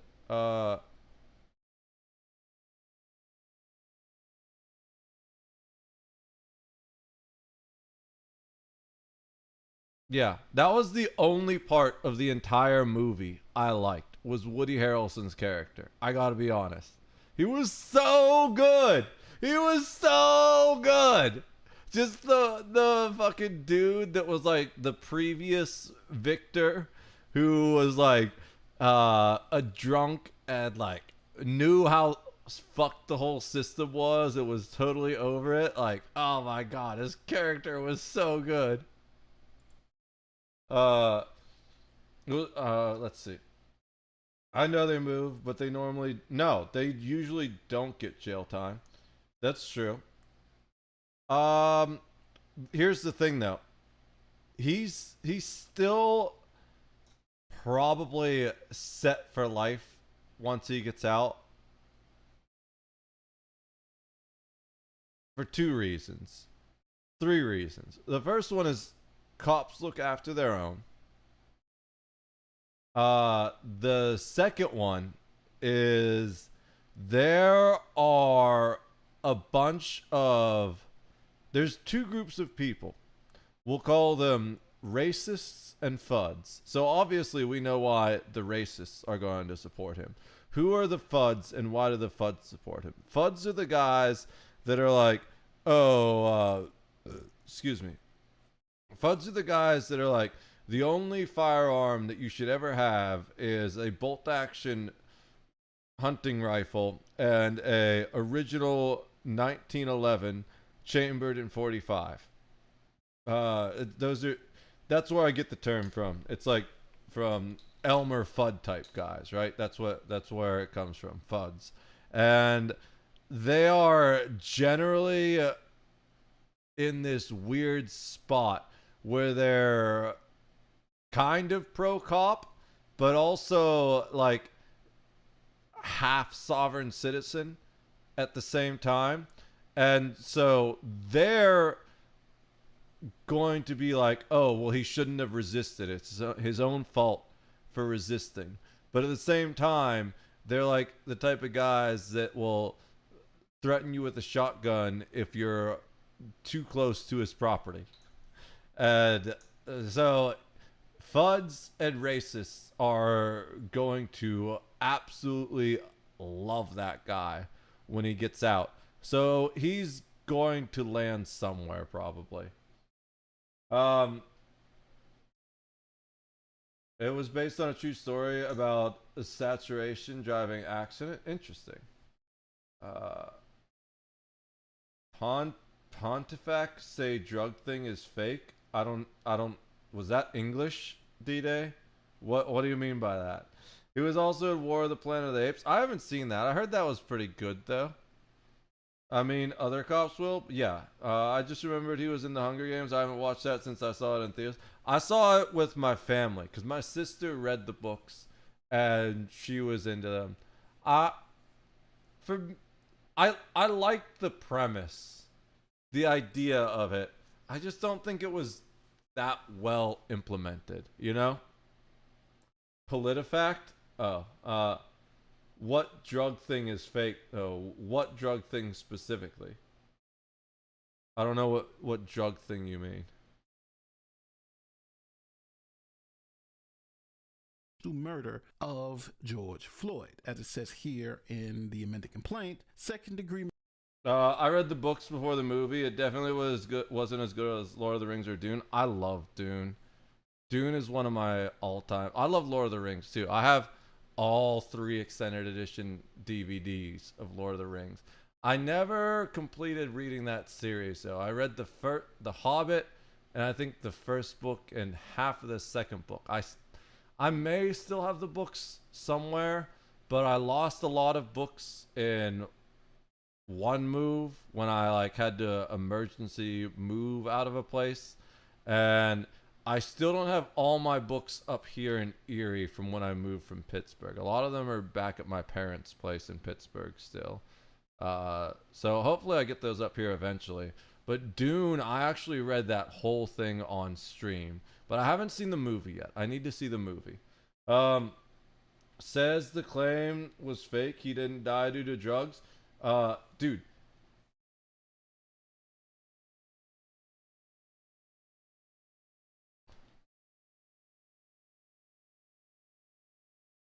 What was in George?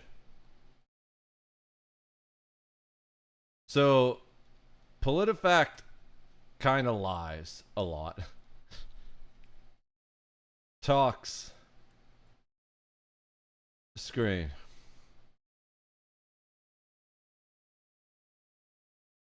The toxicology report from George Floyd's autopsy conducted by... You also know that they erased part of the autopsy, by the way. They originally, it said he died from a heart attack, and then they changed that. Fentanyl, norfentanyl, a fentanyl precursor, meth, THC, which doesn't matter, cocaine, caffeine, and morphine. The dude had an entire fucking pharmacy in his veins.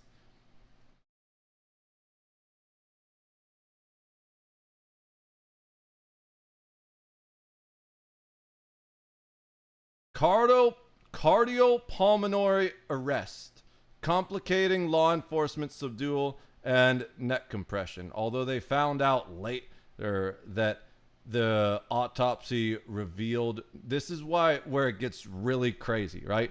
Because they found out later when they reviewed the autopsy that it had been erased, and they added the neck compression part, because when they did the autopsy of his throat, they found there was no bruising and his larynx wasn't crushed, which is your windpipe. So I'm pretty sure that's your windpipe. It's been many, many years since I was an EMT, but his windpipe wasn't crushed and there was no bruising around his neck. So that is absolutely impossible.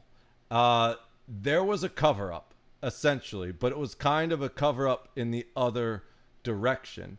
And cardiopulmonary arrest is what the actual cause of death was, which is a heart attack. Now, all this, it gets very, very complicated. The fentanyl level was fatal, but there's also something weird. Yeah, because he's going to clarify that fentanyl levels alone cannot determine the cause of death without considering other factors. So it's like someone that is a morphine addict can take way more morphine than someone that's not on morphine and be safe. Also, a lethal level is called the LD50, which is the lethal dosage for 50% of that population. So that means that even lethal levels are only going to be lethal for 50% of the population. But he absolutely died to a fucking heart attack. And what causes heart attacks? Well, a mixture of meth, fentanyl precursors, morphine, all that shit, bro. Yeah, you need to see Dune and Dune 2. I've seen both in theaters. Amazing. I want to see them both so bad. I definitely need to do that. I've just been so busy trying to get stuff off the ground. Well, low air can make your heart race. Oh, for sure.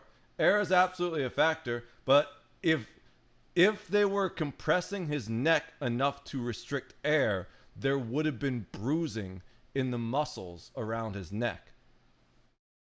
It's just a bullshit cover-up, man. This is the thing that gets me so bad about it. What Derek Chauvin did to that man was wrong. They did not need to lie about it.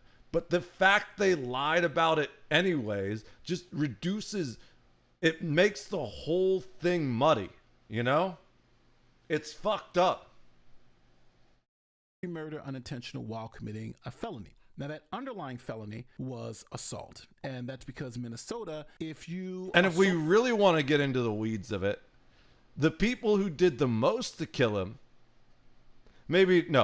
Derek Chauvin definitely did the most. But the people that guaranteed his death were the ones that were standing around him in a circle with their phones out yelling, "You're killing him, you're killing him," because I can tell you from my years as a firefighter and an EMT, when someone is in cardiac arrest, the number one most important thing you can do for them is to get them to the hospital as fast as possible. But that crowd that was there was blocking the ambulance from getting to him.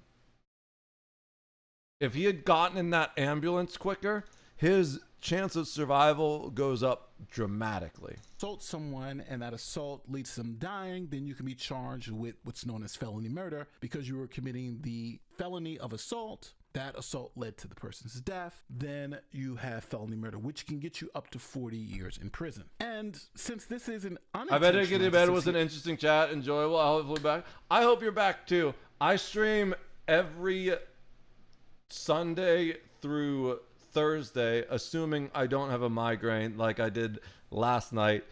Generally from around 5 to 7 p.m. through to like midnight. We got started really late tonight though because I had to do the grass and stuff. I absolutely love having the chat, and I hope you're back too.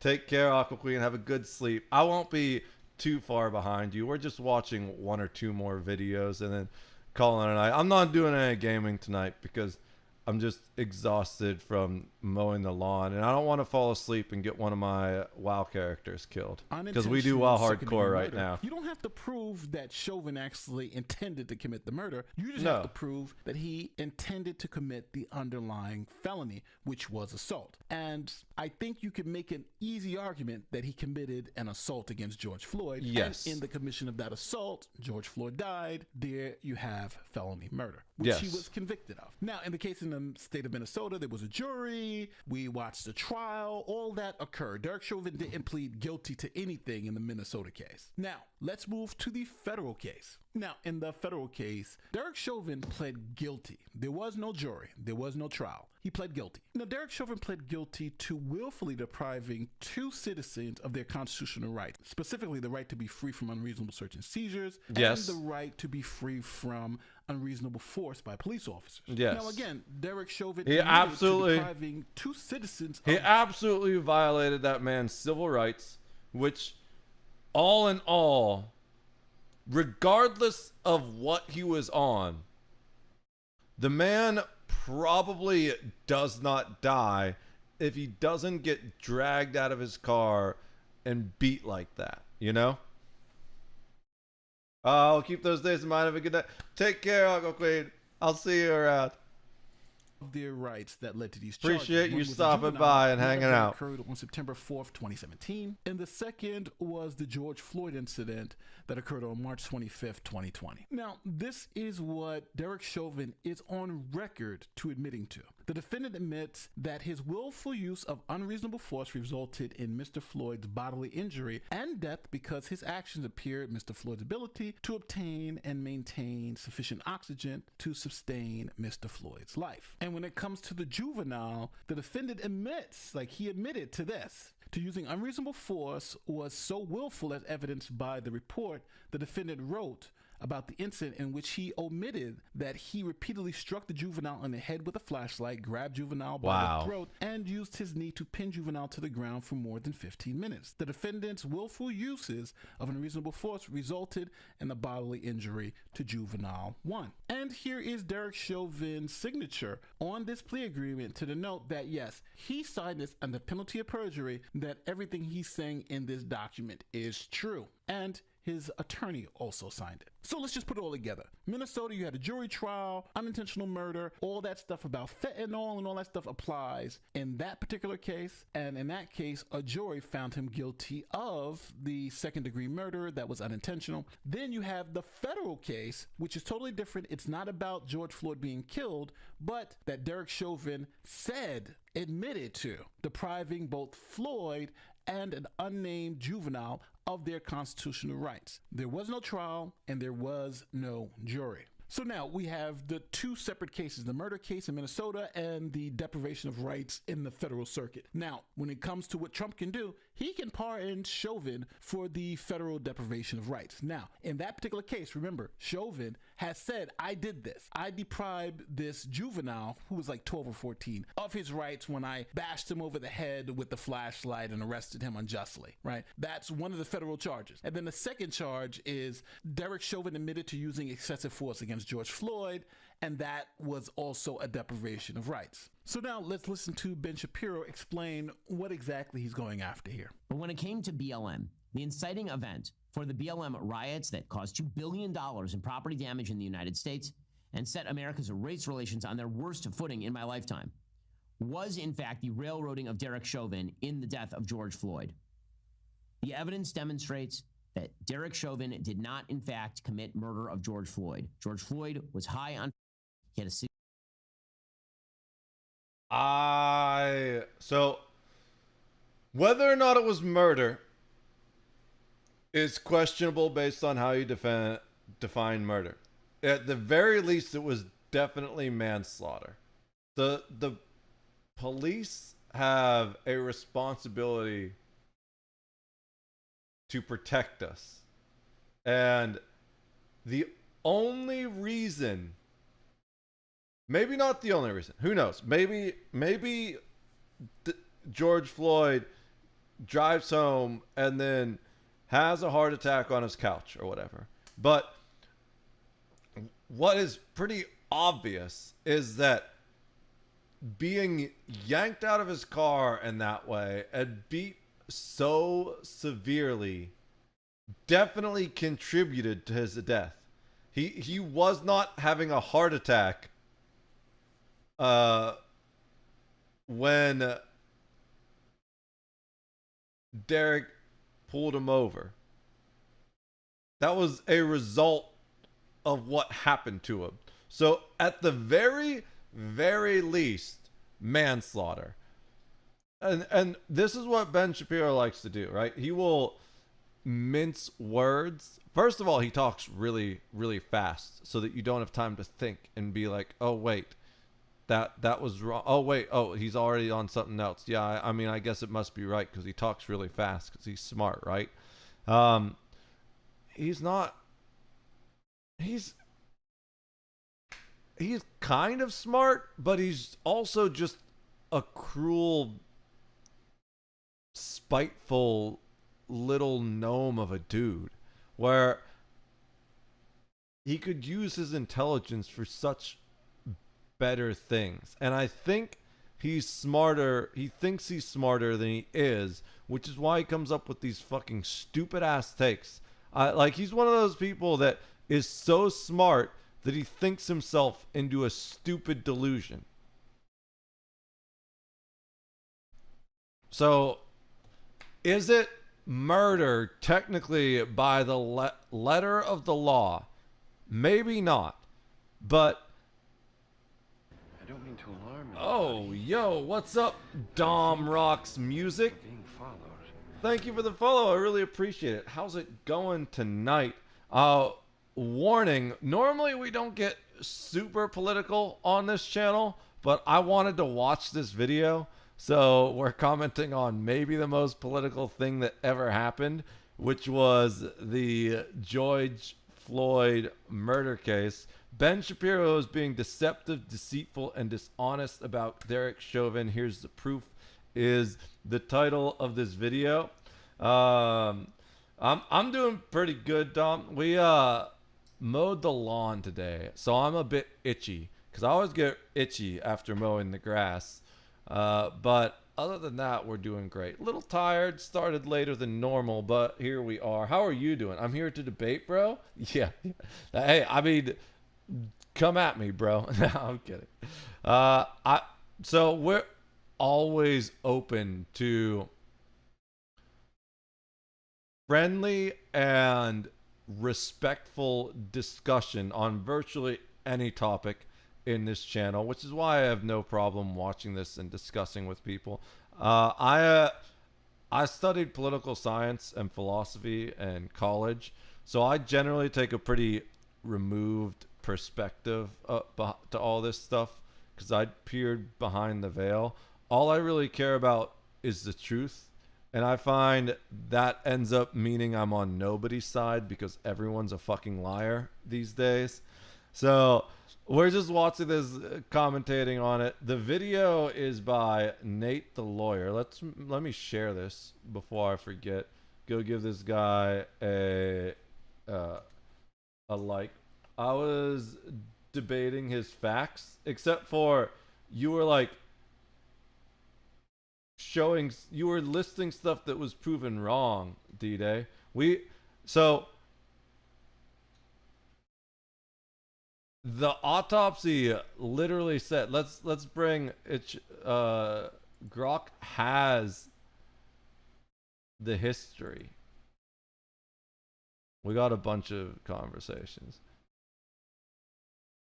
Fentanyl, norfentanyl, fentanyl precursor, meth, THC, which isn't going to really do it, contenine, a nicotine metabolite, caffeine. I read that wrong the first time. I said that was cocaine, but still.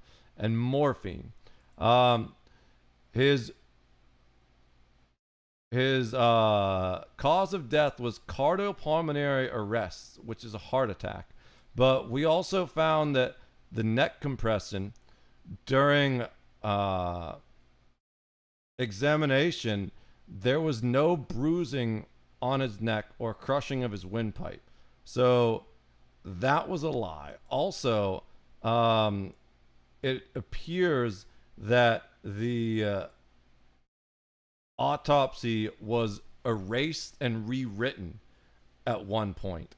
And it was afterwards the neck compression stuff stopped in. Now, it's important to say that we're still of the position that Derek Chauvin ruined that man's life. And that's why this whole case pisses me off so much. Because both sides are fucking lying about it. Right? Does the man die if Derek Chauvin doesn't violate his civil rights? No, probably not. So why do they need to lie about the cause of death to get a conviction? The whole thing is just so fucked up. All right. What's the appeal of Grok over the other AIs? So there's two things. So no, I don't trust AI really, but this is stuff that I already knew from doing previous research, and it's just easier to do this on stream instead of going to find all the old sources. You got to do a lot of digging, especially with how shit Google is these days. And we already talked about that earlier, D-Day. So I know you'll agree with me. All right. So,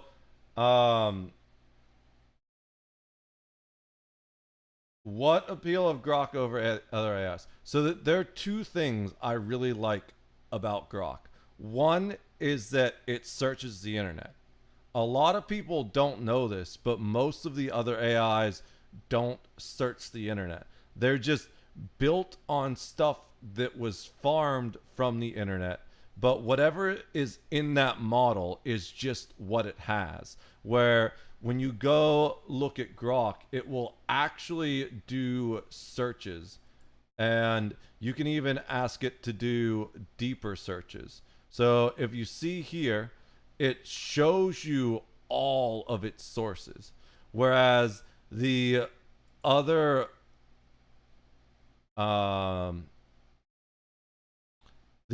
ones don't really tell you their sources often, and they also won't pull new information.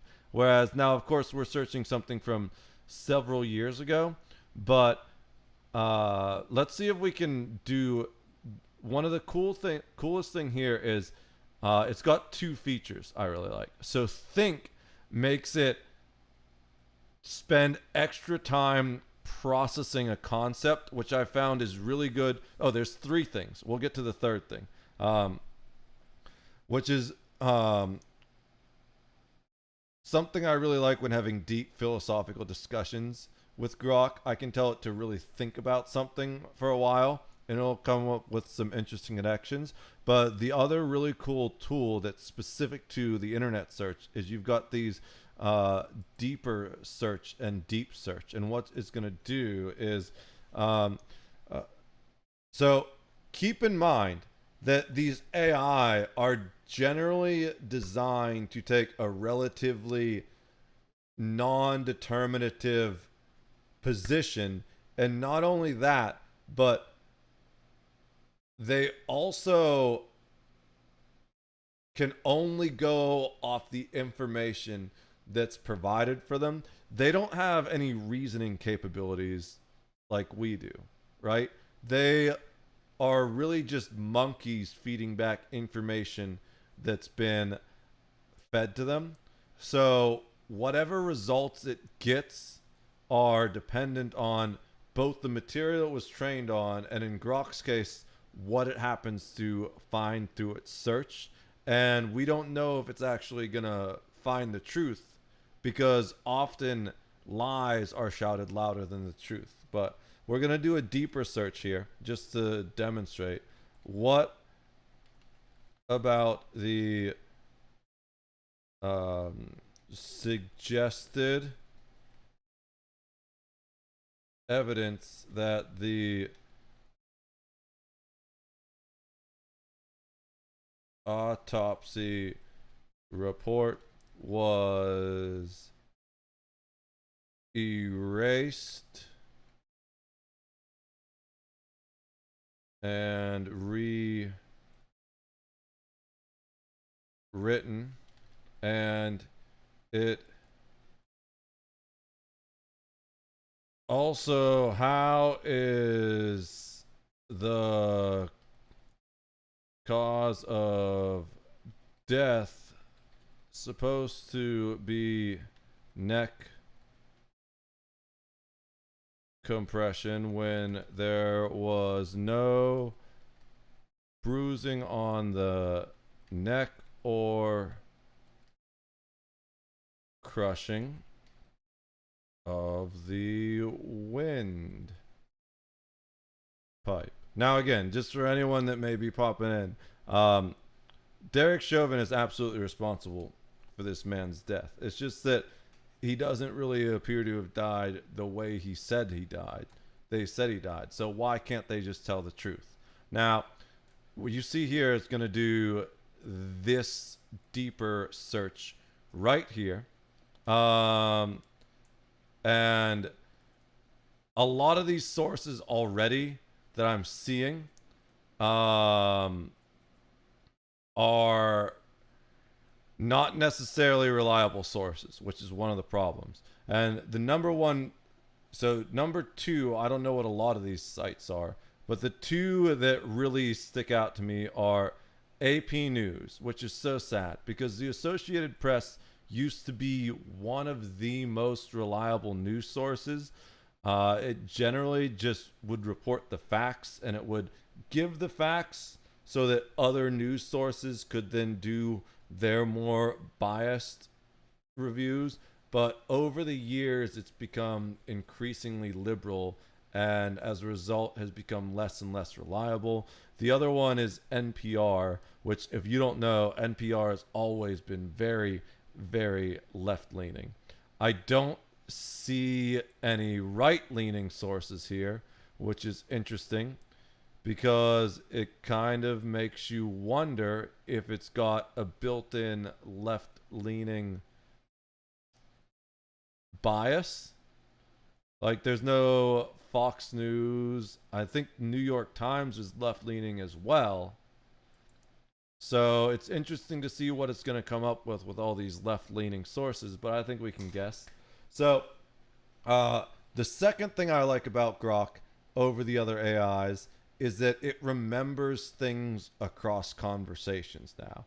Like, I don't want, a lot of the conversations I have with Grok are private about building my business and stuff, and I don't want to throw too many other things out there, but I highly suggest you check it for yourself. And as you can see, it's doing a deep dive on the internet about all kinds of things, but it's also going to the same. NBC News is also left-leaning. It's really weird to me that it's using all these left-leaning sources. I'm curious. Okay. So,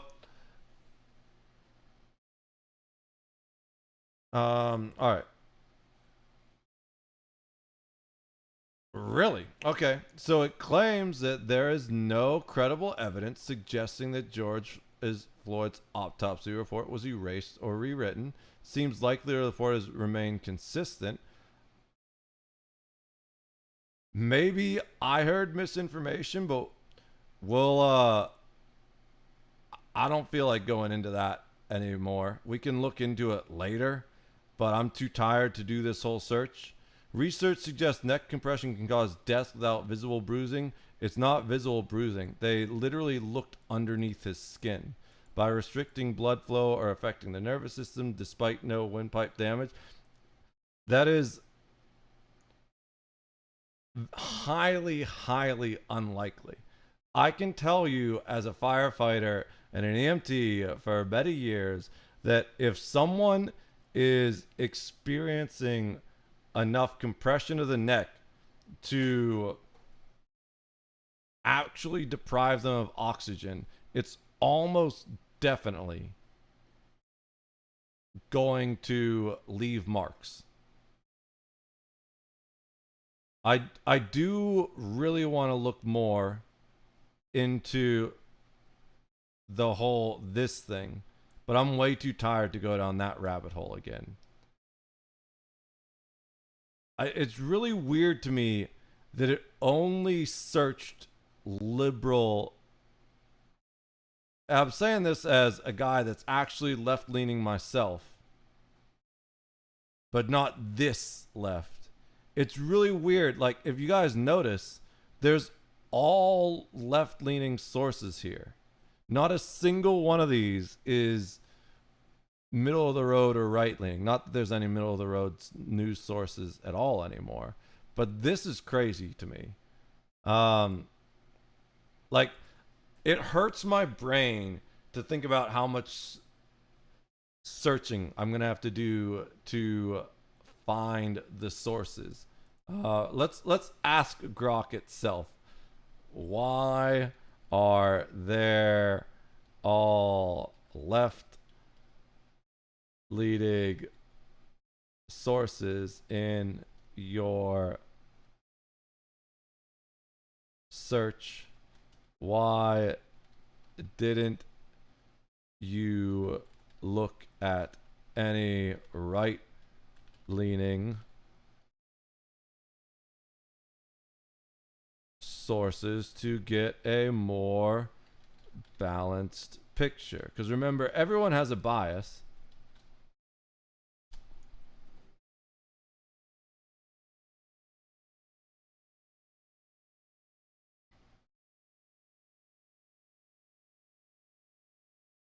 AP News is definitely not nonpartisan anymore. It says I didn't explicitly include right-leaning sources because the search results most and this came from the sources list. However, to ensure I can incorporate insights from right-leaning and neutral outlets. National Review, I don't know about that. Forbes.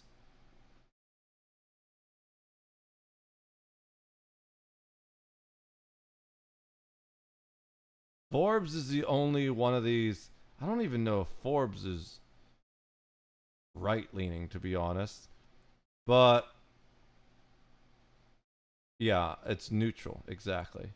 Libertarian, often right-leaning. I haven't heard of these other ones. I was thinking more like, why does it have NPR and NBC, but it avoids Fox? Why does it have AP or New York Times, but it avoids the New York Post? It makes no sense to me. And this is why you can't necessarily trust AI. Remember, we talked about that. You can't necessarily trust AI. This seems like a thing that honestly, so I don't have a ground news. I don't have a ground news subscription, and I think you need a subscription for it, which is a shame because I don't believe that news should be paywalled.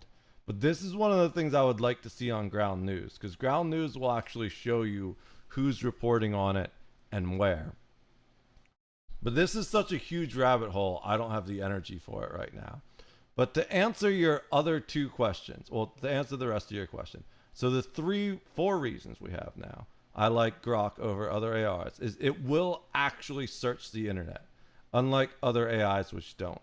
The second reason is that it remembers your conversations. Or maybe I just have 3 reasons because I don't remember the fourth reason. Oh, well, the third reason is these cool other options for the deeper search, the deep search, and the think. And the fourth reason that I really like it is it will answer your questions.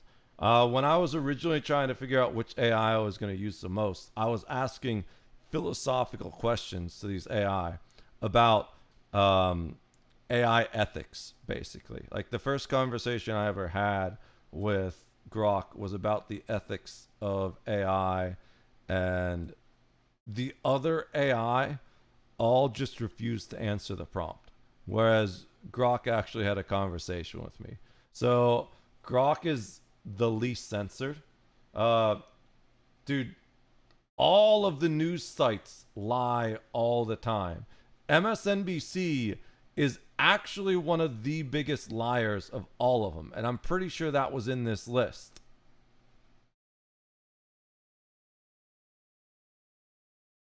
NBC News, right there. NBC has been caught. So is MS are they the same thing? Are MSNBC and NBC News the same thing? Related but not the same. They're both owned by NBC Universal, a subsidiary of Comcast, but they serve different purposes and have distinct editorial identities. NBC News is traditional news division focusing on straightforward reporting. MSNBC is a cable news with a focus on opinion-driven programming and political commentary. Okay, well, I don't know if NBC News has been caught lying specifically because I can't think of a actual example, but MSNBC has been specifically caught lying about firearms dozens of times. One of the worst things they ever did was they faked bullet hole impacts from different rifles to make one rifle seem more dangerous than another, and it was just absolutely insane lying. So they all lie. Like, none of it is reality, D-Day. That's what I'm trying to get you guys to understand. I really wish we had good search engines so I could actually find the shit I'm looking for. But I know what's going to happen is if I start searching on Google, it's just going to end up being a bunch of bullshit that has nothing to do with what I want until we get like 3 pages in. Then we're going to have to deal with all the crackpot conspiracy bullshit that's lies on the right. It's so hard to find good information these days because I say this quite often. We are entering another dark ages now. And it's not because of a lack of information like the like the original dark ages. It's because of an abundance of bad information. There is too much information, and too much of it, almost all of it, is twisted in some way. Like, regardless, like, I don't understand why this needs to be a lie in the first place. Yes, the man was hopped up on drugs. And yes, it probably led to his cardiopulmonary arrest. But the big thing was, they never should have violated his civil rights in the first place. And if they hadn't done that, there's a very good chance he'd still be alive today, right?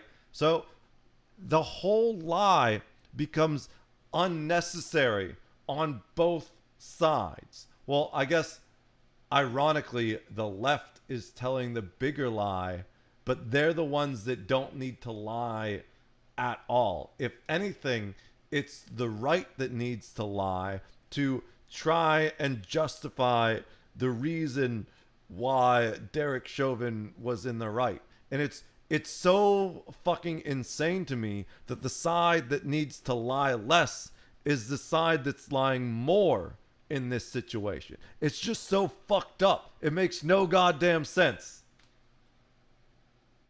But let's finish the video. Chauvin did not, in fact, commit murder of George Floyd. George Floyd was high on. He had a significant pre-existing heart condition. Now, yeah, I'm we stopping know this both right those here things. Because Ben Shapiro is being incredibly, and I'm going to say it, incredibly dishonest with the law Yeah. here. And I completely agree with that. That's what we said before. He's saying murder specifically, which is debatable. But regardless of what specific legal term you want to use, whether it's manslaughter or murder or negligent homicide, he is absolutely responsible for George Floyd's death, in my opinion, as a first responder. What was the other thing you said? There was something else I wanted to comment on. He had a significant pre-existing heart condition. Now, I'm stopping this right here because Derek Chauvin in the death of George Floyd. The evidence demonstrates that Derek Chauvin did not, in fact, commit murder of George Floyd. George Floyd was high on. He had a significant pre-existing heart condition. Okay, so there's a difference between correlation and causation, right? The man has a pre-existing heart condition, and he was high on fentanyl, and he was driving fine until he got yanked out of his car and beaten. So did the pre-existing heart condition contribute to his death? Yeah, probably, almost certainly. Did the insane cocktail of drugs coursing through his body contribute to his death? Absolutely. But were those two on their own enough to kill him? No, it doesn't seem so, because he was still driving around fine. It's the action of getting the shit beat out of him that seems to have triggered the cardiac arrest. This is where we run into a causation versus correlation type issue, where yes, these things are true, but it doesn't appear they were the actual trigger of his death. Stopping this right here because Ben Shapiro is being incredibly, and I'm going to say it, incredibly dishonest with the law here. Now, if this was just some novice... I really want to go find the truth about that fucking autopsy now, but I'm just so tired. Like, I don't have the energy for it. I'm going to make a note to do this on another stream.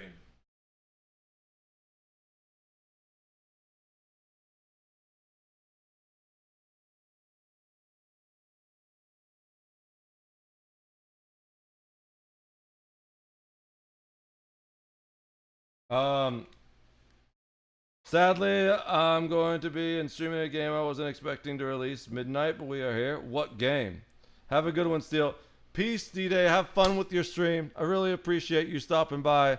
Always great to have a discussion with you. I'm probably not going much longer because I was exhausted when I started, and now I'm even more tired because this whole bullshit is frustrating me. The fact that I can't even get good answers from Grok, and it's specifically dodging so many sources, just that opens a whole other can of worms for me. That's just about to give me another migraine. I'm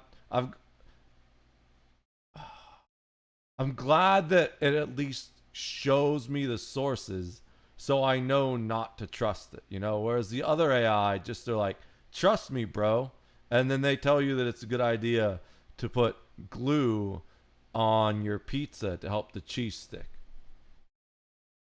Wasn't an attorney, I would Rune give them a lot Factory, of slack. Guardians of Azuma. Well, enjoy it, D-Day. I hope you have fun. Azuma needs your protecting. If this was just some novice who wasn't an attorney, I would give them a lot of slack. I would be like, well, this may be a concept they don't understand. But Ben Shapiro, he's a lawyer, and I know for a fact he understands it. It's known as the eggshell plaintiff or eggshell. Yeah. That's why he's manipulating it, because he understands it. I mean, glue does make things stick, so it had idea. I know, but that's why you can't trust AI, right? The whole reason it said that is because someone said that on Reddit, which goes back to our whole thing of like AI are just monkeys that repeat their source material. So if the source material is bad, like all left-leaning websites that, well, not that they're necessarily bad, but if the source material is biased, then the AI is going to be biased too. And if the source material is bad, like a Reddit post that says to put fucking glue on your pizza as a joke, the AI doesn't have the context to understand that's a joke. That's sarcasm. So the AI is going to suggest it and be like, you know, you could try putting glue on your pizza, but make it. It was the funniest thing. I think if you go find like the original clip, it says, but make sure it's like non-toxic glue, like Elmer's or something like that. It's just so dumb. It's so fucking dumb. Reddit was joke post. It sound, yeah, it was definitely a joke post, but the AI didn't understand the context of that. Show victim rule. The principle here is you find it's like when someone asks how to view the clipboard history on your computer and you tell them to Alt F4. Or like someone asks how to get rid of their browsing history and you tell them to delete System 32. Guys, don't delete System 32. If you're still on Windows, actually, no, I'm not going to say that because then someone's going to do it. Don't delete System 32. You're going to have a bad day if you do. Them as they are. Here's an example that happens all the time in the law. Someone goes and robs a bank or even a store, and the clerk behind the counter. Windows 10 and Windows 11 will not let you do it. That's pretty good. That's a nice upgrade. I didn't know about that. I don't have a System 32 because I'm on Linux, but I can absolutely just delete things and break stuff. I had to roll my PC back once because I did exactly that. But the nice thing about Linux is it's also way easier to roll back if you set up your backups properly. If you're on Windows 95 XP, dude, XP was the greatest Windows ever created. The only problem is that it's so far out of date that it hasn't gotten security updates in decades. So if you connect it to the internet, you will within minutes end up being part of some Russian botnet. You're just going to get your computer taken over by Russian or North Korean hackers. Has a pre-existing heart condition. Yes, but now it gets hacked so fast. Exactly. The person then has a heart attack. Well, in that particular case, that robber would be charged with the murder of that person who had the heart condition because you take the victim as they are. And this also happens a lot with LGP. Yeah, okay. So even a store. And the clerk. So here we go. Yep. This is exactly what I was talking about. And a lawyer and police officer is going to describe it to you better than I can about why, even if everything else is true, that he didn't crush his neck, that the dude did have a heart attack primarily due to pre-existing conditions and the insane amount of drugs coursing through his body. This concept that Nate is about to describe to everyone right now is exactly why Derek Chauvin is still responsible for George Floyd's untimely death.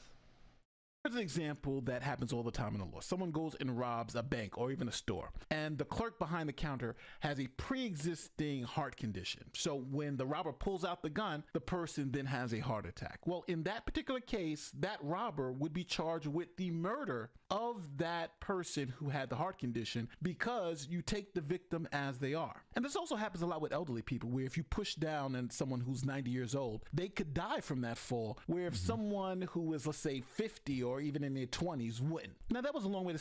Let's be real. Anyone at any age can die from a fall if you push them. It's... You shouldn't really go around doing that stuff, because it's very easy for someone to hit their head off a slab of concrete or a corner of a table, and if you push them, and that happened, you're at fault.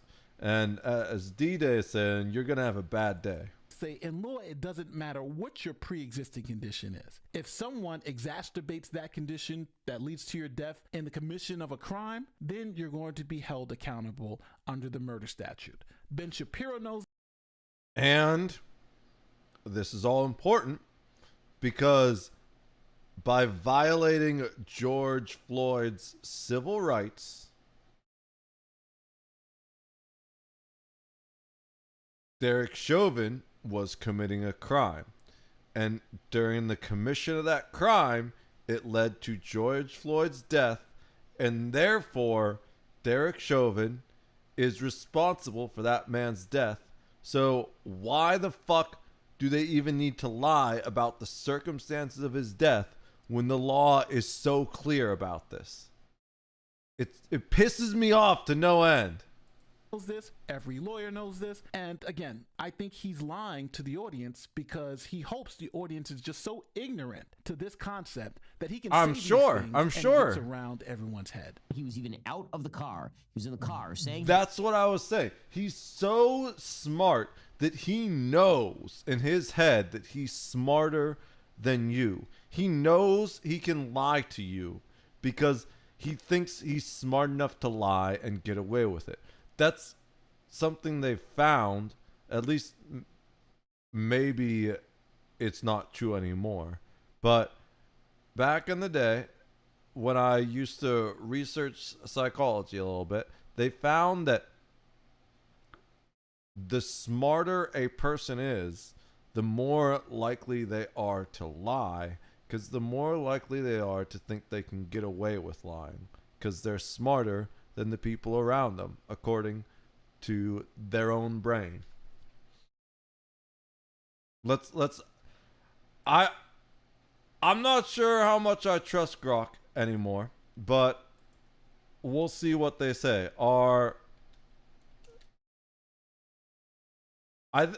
think it's a bell curve, if you ask me, because there are really, really dumb people that lie too, but there's also people that are really smart that lie. There are really dumb people that lie because they don't know any better. And there are really smart people that lie because they feel like they can get away with it. And then there's a bunch of people. There's so many different reasons to lie. I want to see if they actually have the study.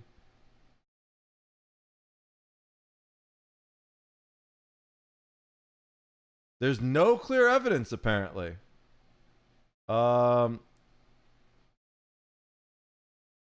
studies suggest that smarter individuals might be better at lying when they choose to, due to their ability The 2014 study is not what I'm thinking of. Yeah, this is different. Yes, please dig deeper. Please do a deeper search. I'm pretty sure I remember a study that came to that conclusion. You know what I really want to look up now? There's a study that found that most body dysmorphia goes away naturally by the age of 18 or 19, which is pretty hard, pretty suggestive evidence that you really shouldn't transition children. But that got buried, and the guy who wrote that study got fired. Even though it was, as far as I can tell from the methodology and everything, the dude literally was the leading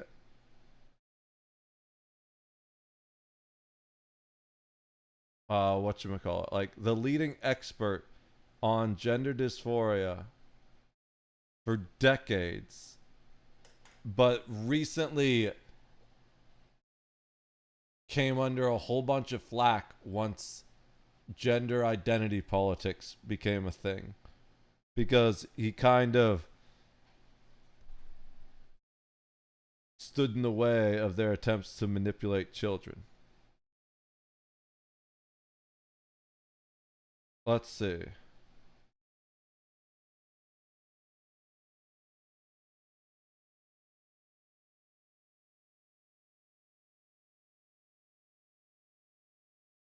It keeps going to the same websites.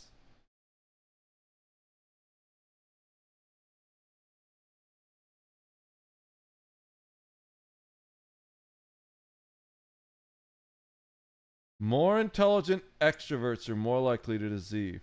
The tendency to lie is part of personality, but are personality traits only factors that will make people lie more often than others? We propose the cognitive abilities have equal importance. People with higher cognitive abilities are better and thus more effective liars. This might reinforce using lies to solve problems, yet there is no evidence, I'm guessing it's going to say, to suggest that this is true.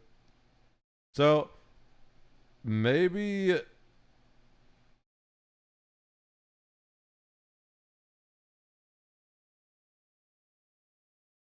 we'll get to the bottom of it. NBC again. I'm going to start looking at these sources more closely now. Okay, it seems like we have some actual government sources though. So I'm going to trust this more than the previous ones. Not that I trust the government, so to speak, because they've done more lying than just about anyone. But in this particular thing, these studies are probably going to be relatively, if they're government, national health services. Oh, there's a Daily Mail. I was wondering why we didn't get Daily Mail in the other one. All right. But while that's working, let's get back to the video. He could not breathe. Derek Chauvin, for large segments of even the tape that was shown, had his knee on George Floyd's shoulder or back, not on his neck. The autopsy of George Floyd that is showed true. that he had no damage to his trachea. That is true. That probably George Floyd died of excited delirium. There were God, that fucking... I hate that so much.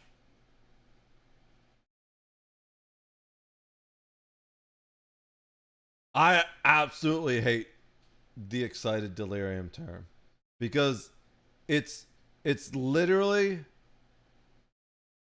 just a buzzword that the right wing uses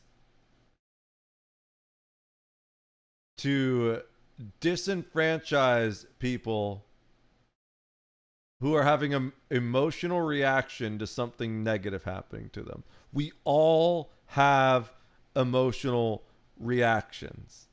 And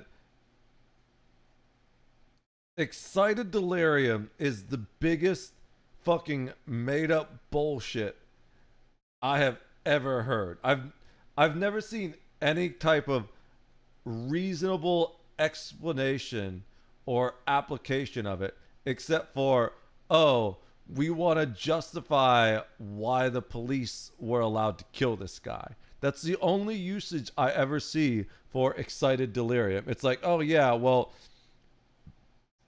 maybe we were trampling on this guy's civil rights, but excited delirium. That term is like one of the few things that actually triggers me. No accusations, even at trial, that Derek Chauvin had committed a hate crime against George Floyd, or that he targeted George Floyd because of his race. No. Nonetheless, on the that basis of- doesn't matter. Like, that literally doesn't matter. Yes, so you're right. There were no accusations that there was a hate crime. So why the fuck even bring it up in the first place? It's absolutely, completely irrelevant. Like, it doesn't support your argument in any way. In fact, all it does is make your argument less convincing, because it's pretty clear you're throwing a whole bunch of bullshit explanations at the wall, hoping people won't pay attention, and they'll just nod along and be like, oh yeah, that's true. Well, of course it's true, but it doesn't fucking matter in regards to the fact that a police officer trampled on someone's civil rights, and the result of that was that man's death. Extraordinarily scanty evidence, and despite the fact that there was massive pressure on the jury.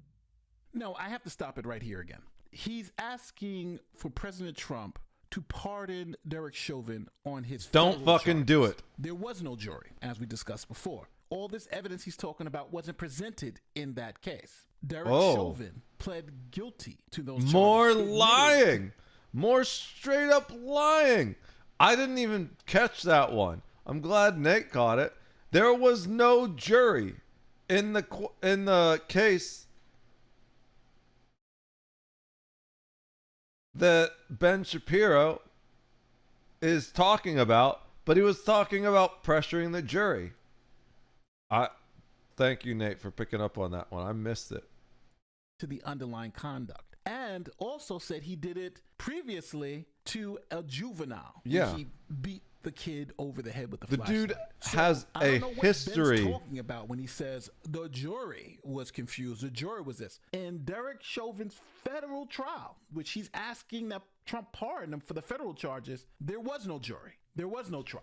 This is why I'm saying he's actively lying to you. That the mayor of Minneapolis paid a settlement to the George Floyd family immediately. That the president of the United States suggested that Derek Chauvin was guilty right off the bat. That the jurors were being openly threatened and admitted as much, despite the fact But there were no jurors. pressure on the jury. But there were no jurors. The mayor of Minneapolis paid a settlement to the George Floyd family immediately. That the president of the United States suggested that Derek Chauvin was guilty right off the bat. That the jurors were being openly threatened and admitted as much.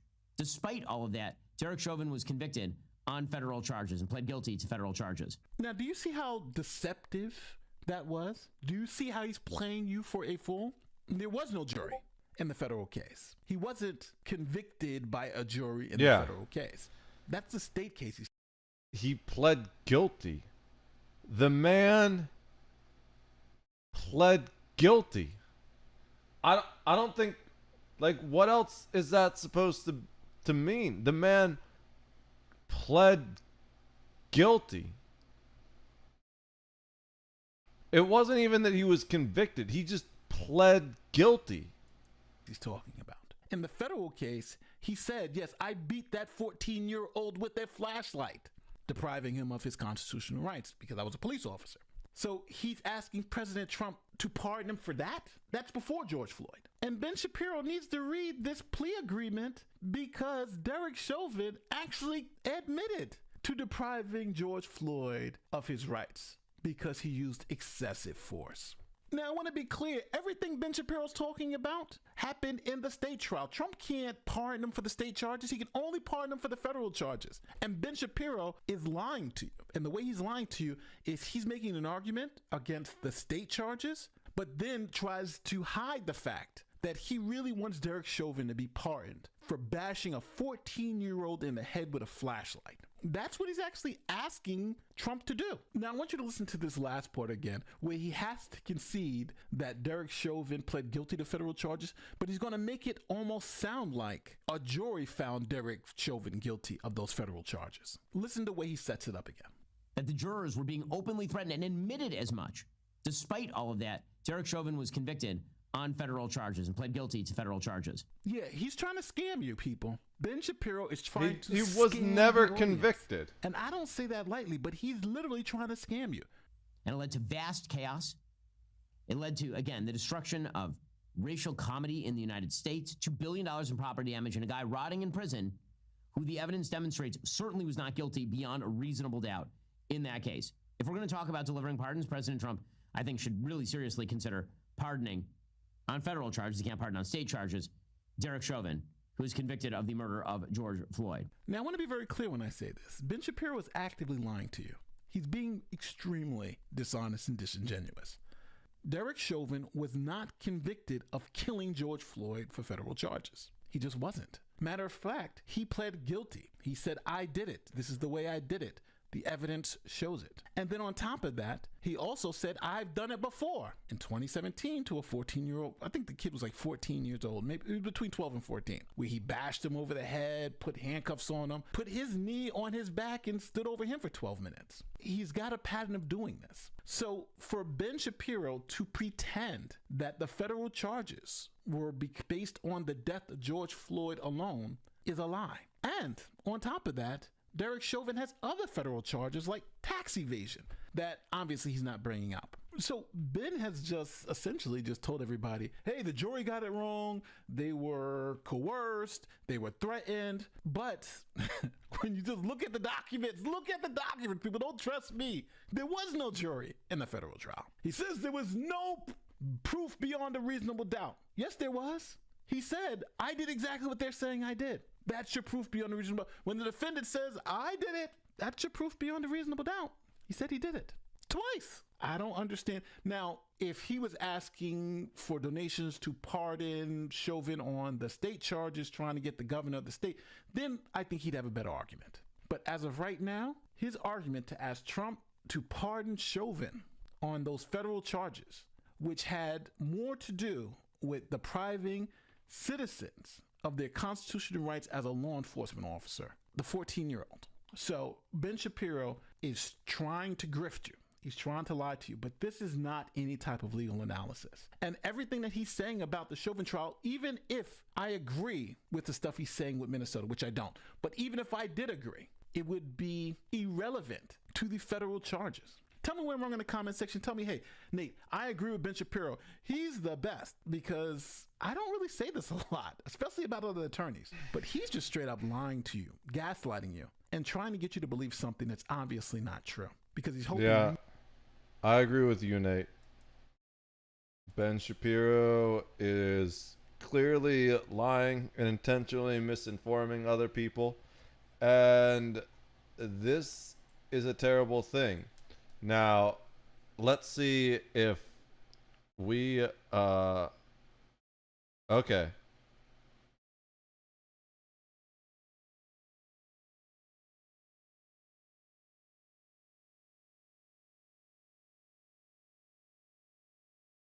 So, we wanted to clear up a potential source of misinformation. Now, the other potential source of misinformation, that one's going to take a while. Maybe we do that a whole deep dive on stream tomorrow and actually find interesting sources. I remember a PDF file, like actually the file type, not the word that people use when they're scared to say pedo. We just say it here, you know? I remember an actual PDF printout where, God, that sounds even worse. I hate, why did they chose that of all things? You know what I liked when people call them cupcake enjoyers? That's my favorite way to dance around it because it doesn't make it hard for me to talk about techie things. But I don't even know where that one comes from, but it's kind of wacky, and I'm not a big fan of cupcakes, so it doesn't ruin cupcakes for me. I'm much more of like a Danish person. Give me like a nice blueberry Danish. I'm not really generally into sweets. Anyways, research suggests smarter people may be more likely to lie in specific contests, especially if extroverted. The evidence leans towards intelligence enhancing the ability to lie effectively, not necessarily frequency. However, findings are complex, influenced by personality and situational factors, with some controversy around general conclusions. So,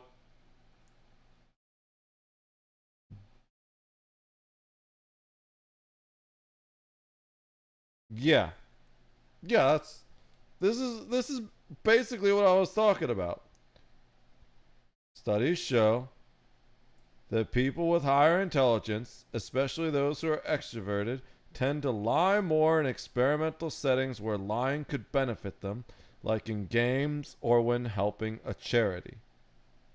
Like, for example, a study found that intelligent extroverts were more likely to choose deceptive strategies, increasing their lying probability from 50% to as high as 78% with higher intelligence. However, this doesn't mean they lie in everyday life. I'm not sure about that. If you're willing to lie in a game,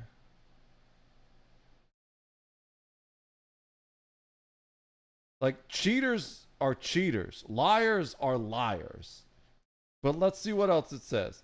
Intelligence also seems to make people better at lying when they do, making lies harder to detect, especially in spontaneous situations like oral statements. But other studies suggest some smarter people might be less willing to lie in general, preferring to maintain an honest self-image. Why, though? That doesn't have a logical conclusion to it. That's a different quality. Integrity is like the self-image integrity, that's a different quality of willingness to lie for benefit, you know? Those are two different metrics, essentially. It really depends on context, like whether there is a reward for lying. There's almost always a reward for lying. That's why people lie. And their personality traits. Yes, which is what we talked about, that being a separate trait, essentially. A different metric. So while there's evidence pointing to smarter people lying more in some cases, it's not a useful universal truth. There remains a debated topic.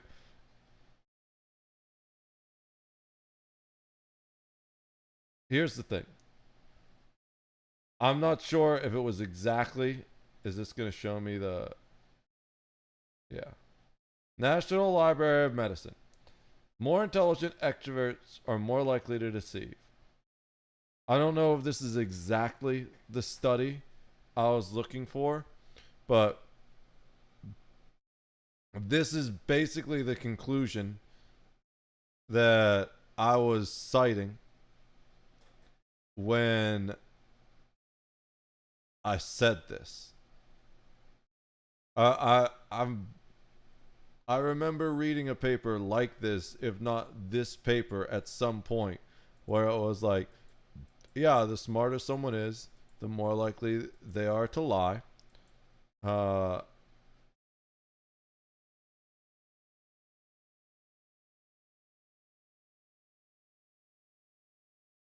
To get an advantage. And when doesn't lying get you an advantage? The fact that just because someone lies in a game doesn't mean they won't lie in real life. That's one of the dumbest arguments I've ever heard. Because I can promise you that the people that I've caught cheating at Magic cards or things like that are also the people that lie about other shit.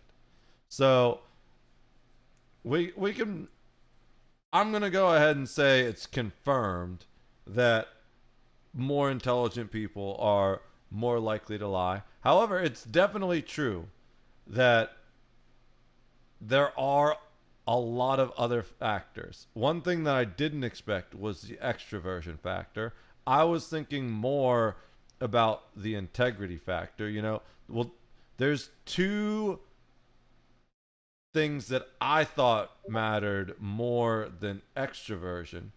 The first one being just integrity, which I'd say integrity comes from two things.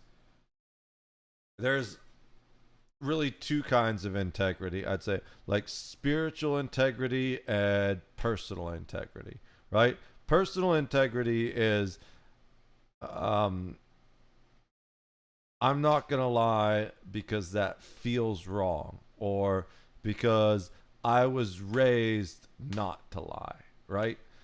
Spiritual integrity is, I'm not going to lie because God will condemn my soul to hell if I do that. So they both end up being functionally the same. And depending on the individual, one can be stronger than the other. I'm not going to say that spiritual integrity is always more consistent or that personal integrity is always more consistent. People just naturally have different levels of consistency with their lives. But the other thing, okay, I said there were two factors, but I can't remember the other one right now. I'm really tired, and my body is so itchy from this damn grass.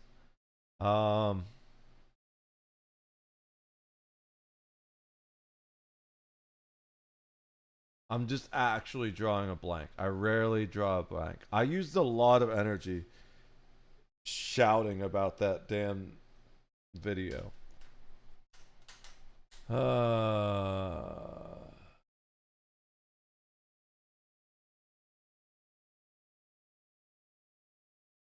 Oh, yeah, the other one is, so there's integrity and there's reputation. Is the other thing I would consider. Lots of people would lie if they felt like it wouldn't affect their reputation. But, which I guess you could argue is social integrity. It comes back to integrity. So we have personal integrity, spiritual integrity, and social integrity.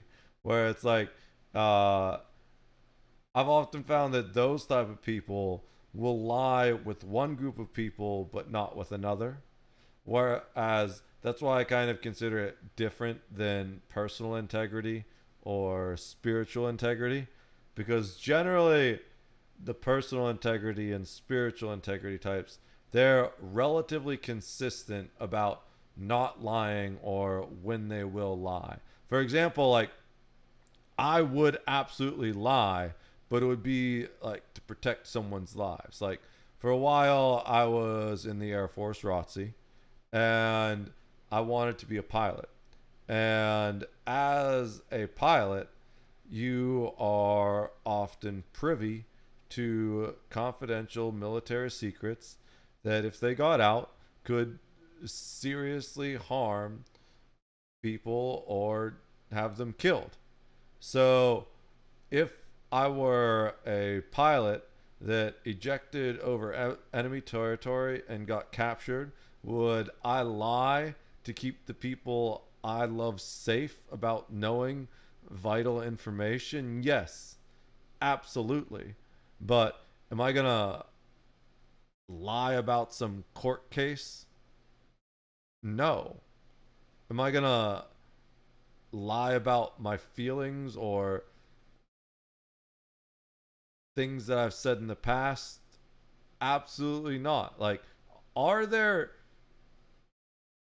tweets that I've deleted? Yes, but mostly it was because I outgrew those tweets, and I looked back and I was like, yeah, that was cringe. But if someone brings it up and like happened to screenshot that, if there's like a Wayback Machine of it, they're like, hey, this is one time you said this thing. I was like, yep, I was an edgy idiot teenager. I did say my dad has a stick the size of a redwood shoved up his ass.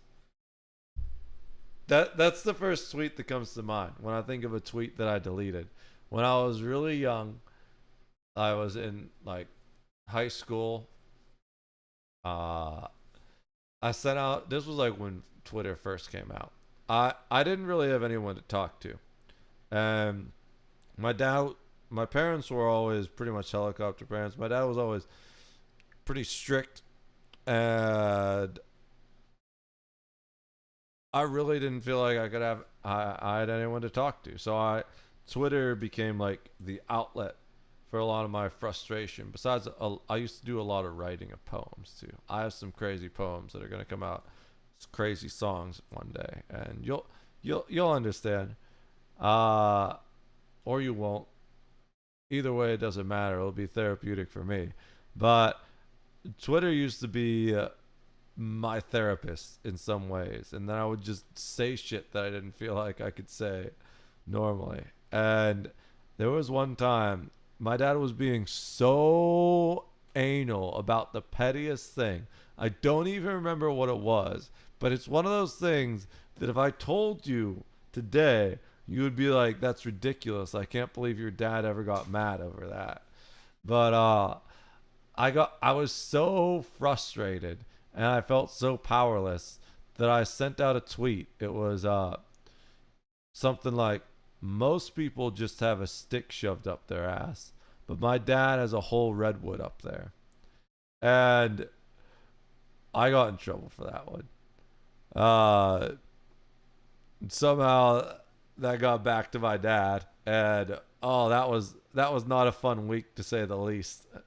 I don't know if I deleted it immediately or if I felt bad about it later and deleted it, because I don't think he punished me or anything for it. I think my mom came to me and talked to me about it, and she was like, that really hurt him.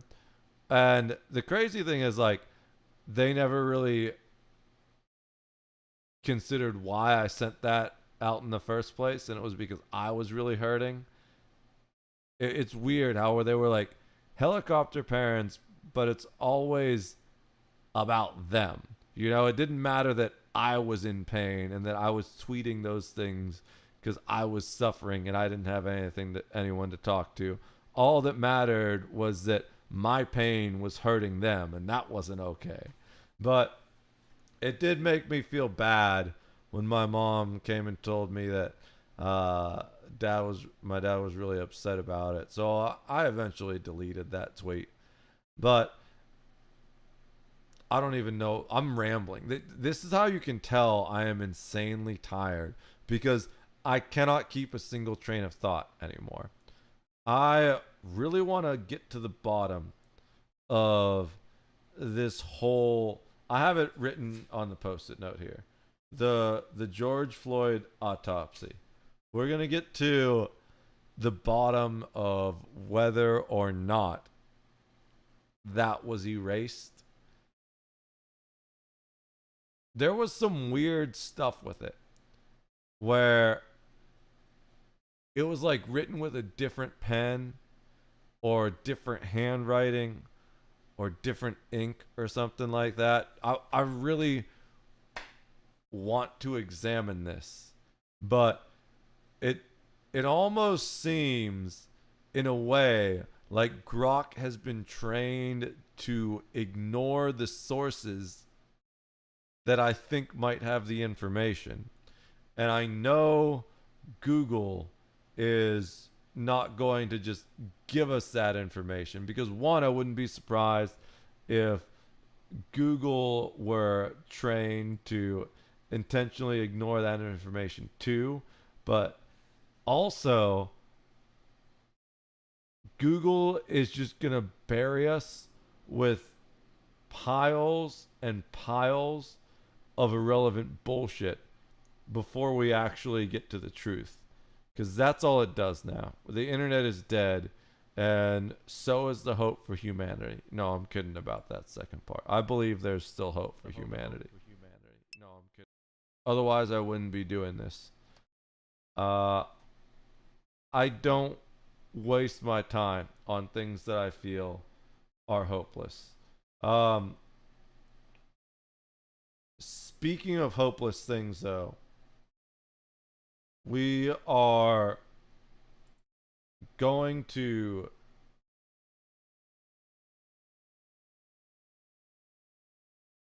send you over to this hopeless individual.